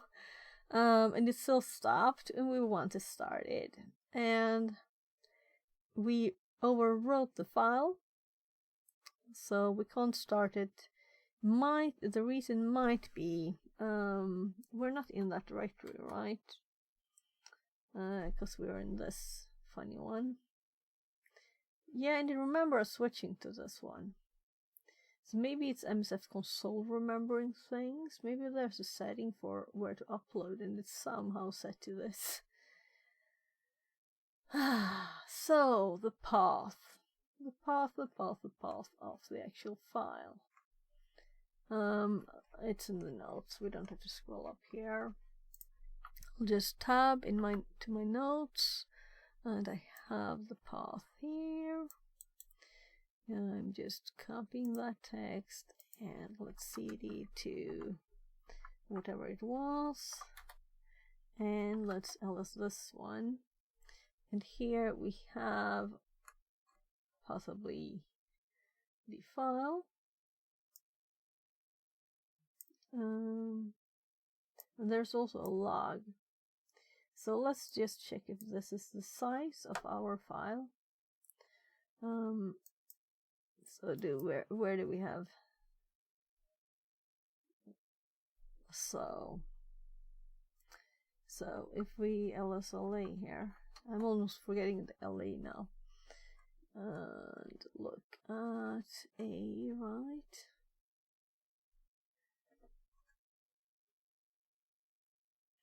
ASC.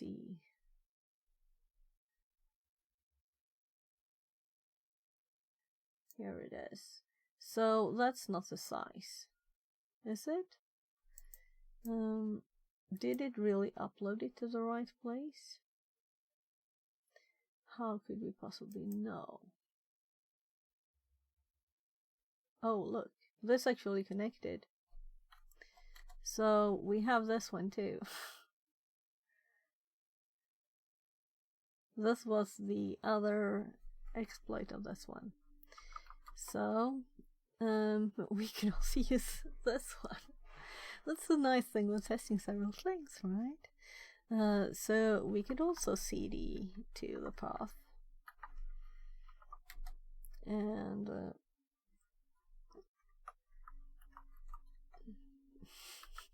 this is me trying to not ls. So the file.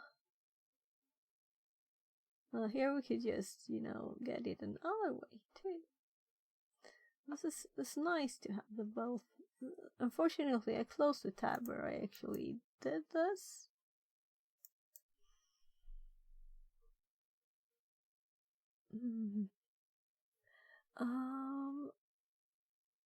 Yeah. So good thing we have the stream here, because I can look at what on earth I did and which one might have worked. So I remember that I changed the, let's see, this one. I realized that I had not actually opened the HTTP, but I don't think there was a download of a file before I closed it, which would mean that this could not have been the one. Then it must have been this one, but it wasn't in that case very slow.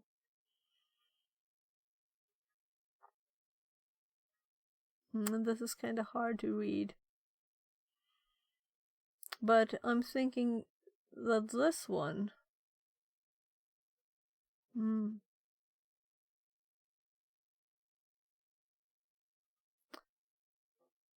Yeah, IP address. So... No. Very, very good question. I'll have to look later.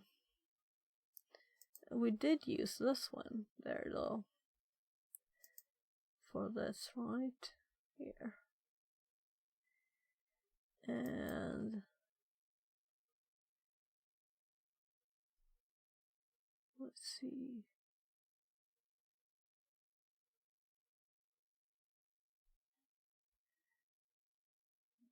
Shouldn't that get a PowerShell one?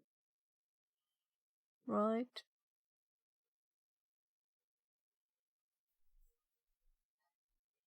Checking time again. 12:20. Anyway. Try doing a who am I in the netcat shell.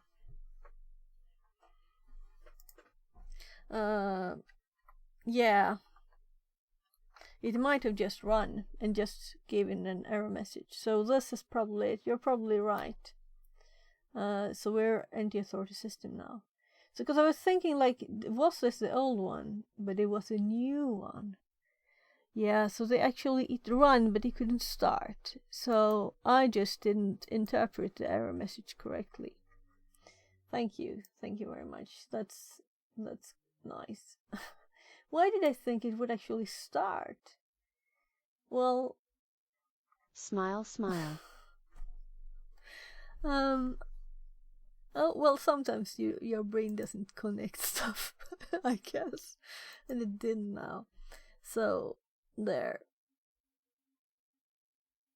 So then we're actually on the next step. Though I'm kind of thinking it's kind of annoying that I had to stop because I will not be able to finish it, and then I'll have to do it all again. But I guess that's good practice anyway. So,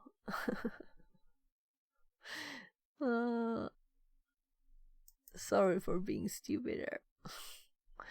So I should read the rest of this. Upload your binary and replace a legitimate one. Then restart the program to get shell as root. No, the service showed up as being unquoted and should be exposed, or could be, yeah.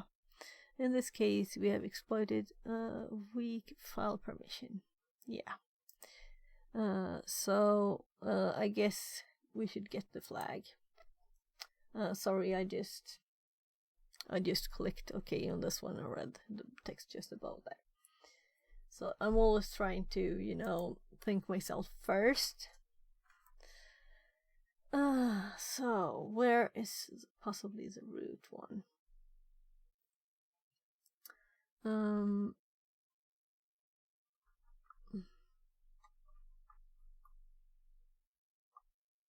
I'm thinking like users. And we have administrator.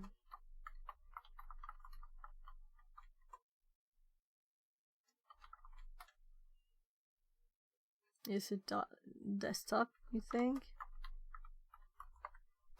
And there, and then type, I guess.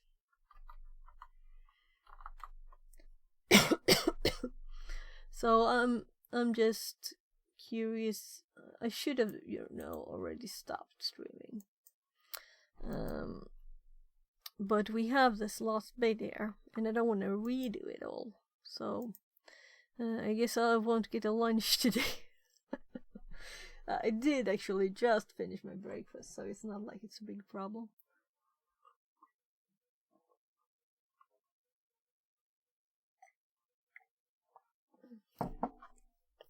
Now let's complete the room without the use of mess, but let's just check the time here.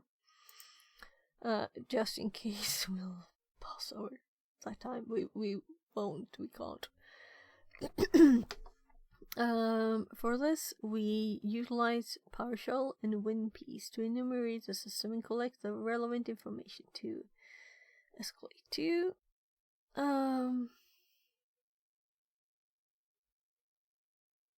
Okay, so we're actually going to close it.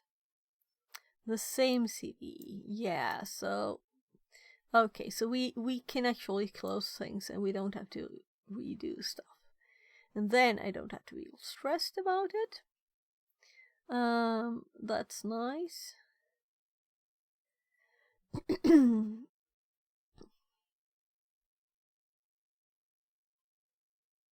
Yeah, so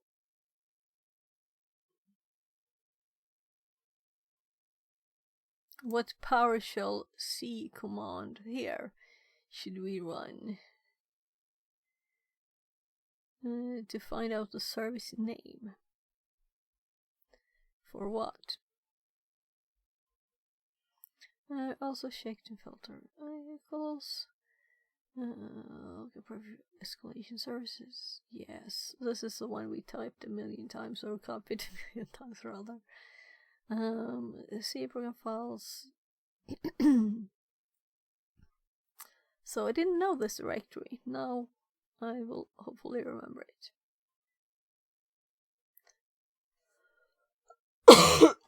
Well, I guess we could just continue.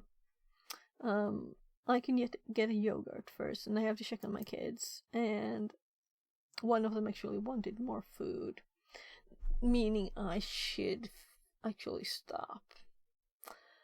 Sorry for going back and forth so much, but I would like to finish it, you know?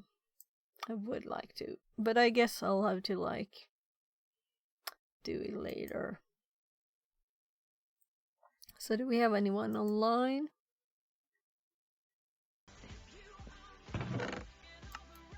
No one. Oh my. I hate that it goes audio. So no one here. Unfortunately.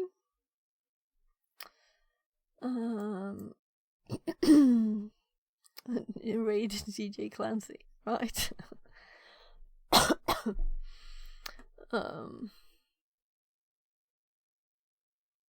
So any suggestions?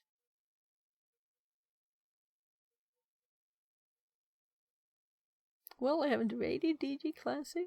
We can always see what he's chatting about.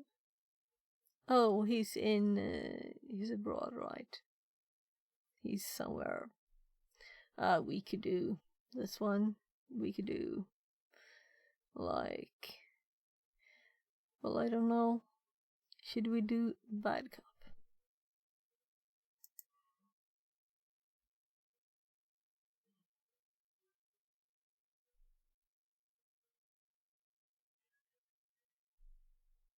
Let's do it.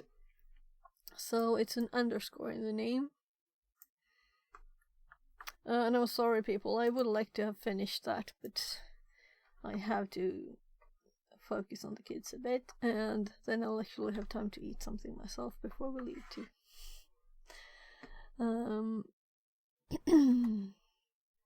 So he's doing.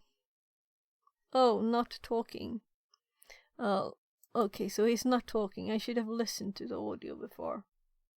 So I don't want to raid into a just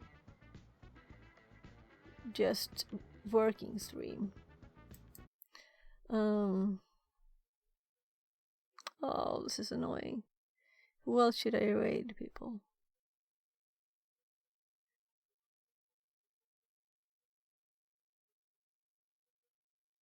I guess he's building some kind of VPN, right? Host any... And he's talking. Please, let's do let's do this one. So rating someone that's at least talking. And oh, I'm so sorry for showing you the ads here. At least you don't have Swedish IKEA ad audio.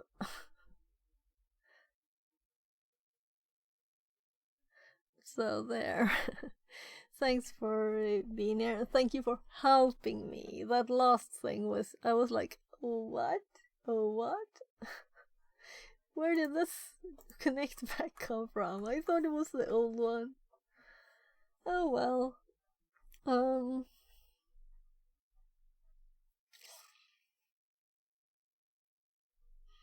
So, yeah, rating. So, I'm going to click the button and go and get my kid and myself some food, because one of them was already eaten, but not the other one. So, bye, thanks, and I'll be back maybe later, otherwise tomorrow.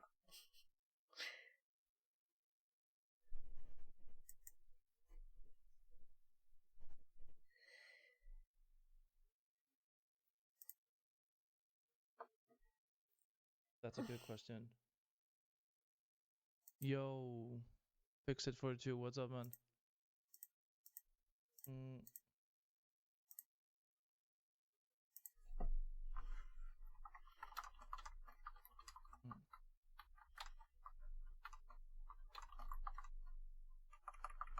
Okay, I got it. So guys, I'm doing a little bit off screen, but thank you for the raid and welcome, guys. I'm setting up a DNS server for some business to business testing. So I'll be right with you. So DNS server, and it was what, block, so block ads and malware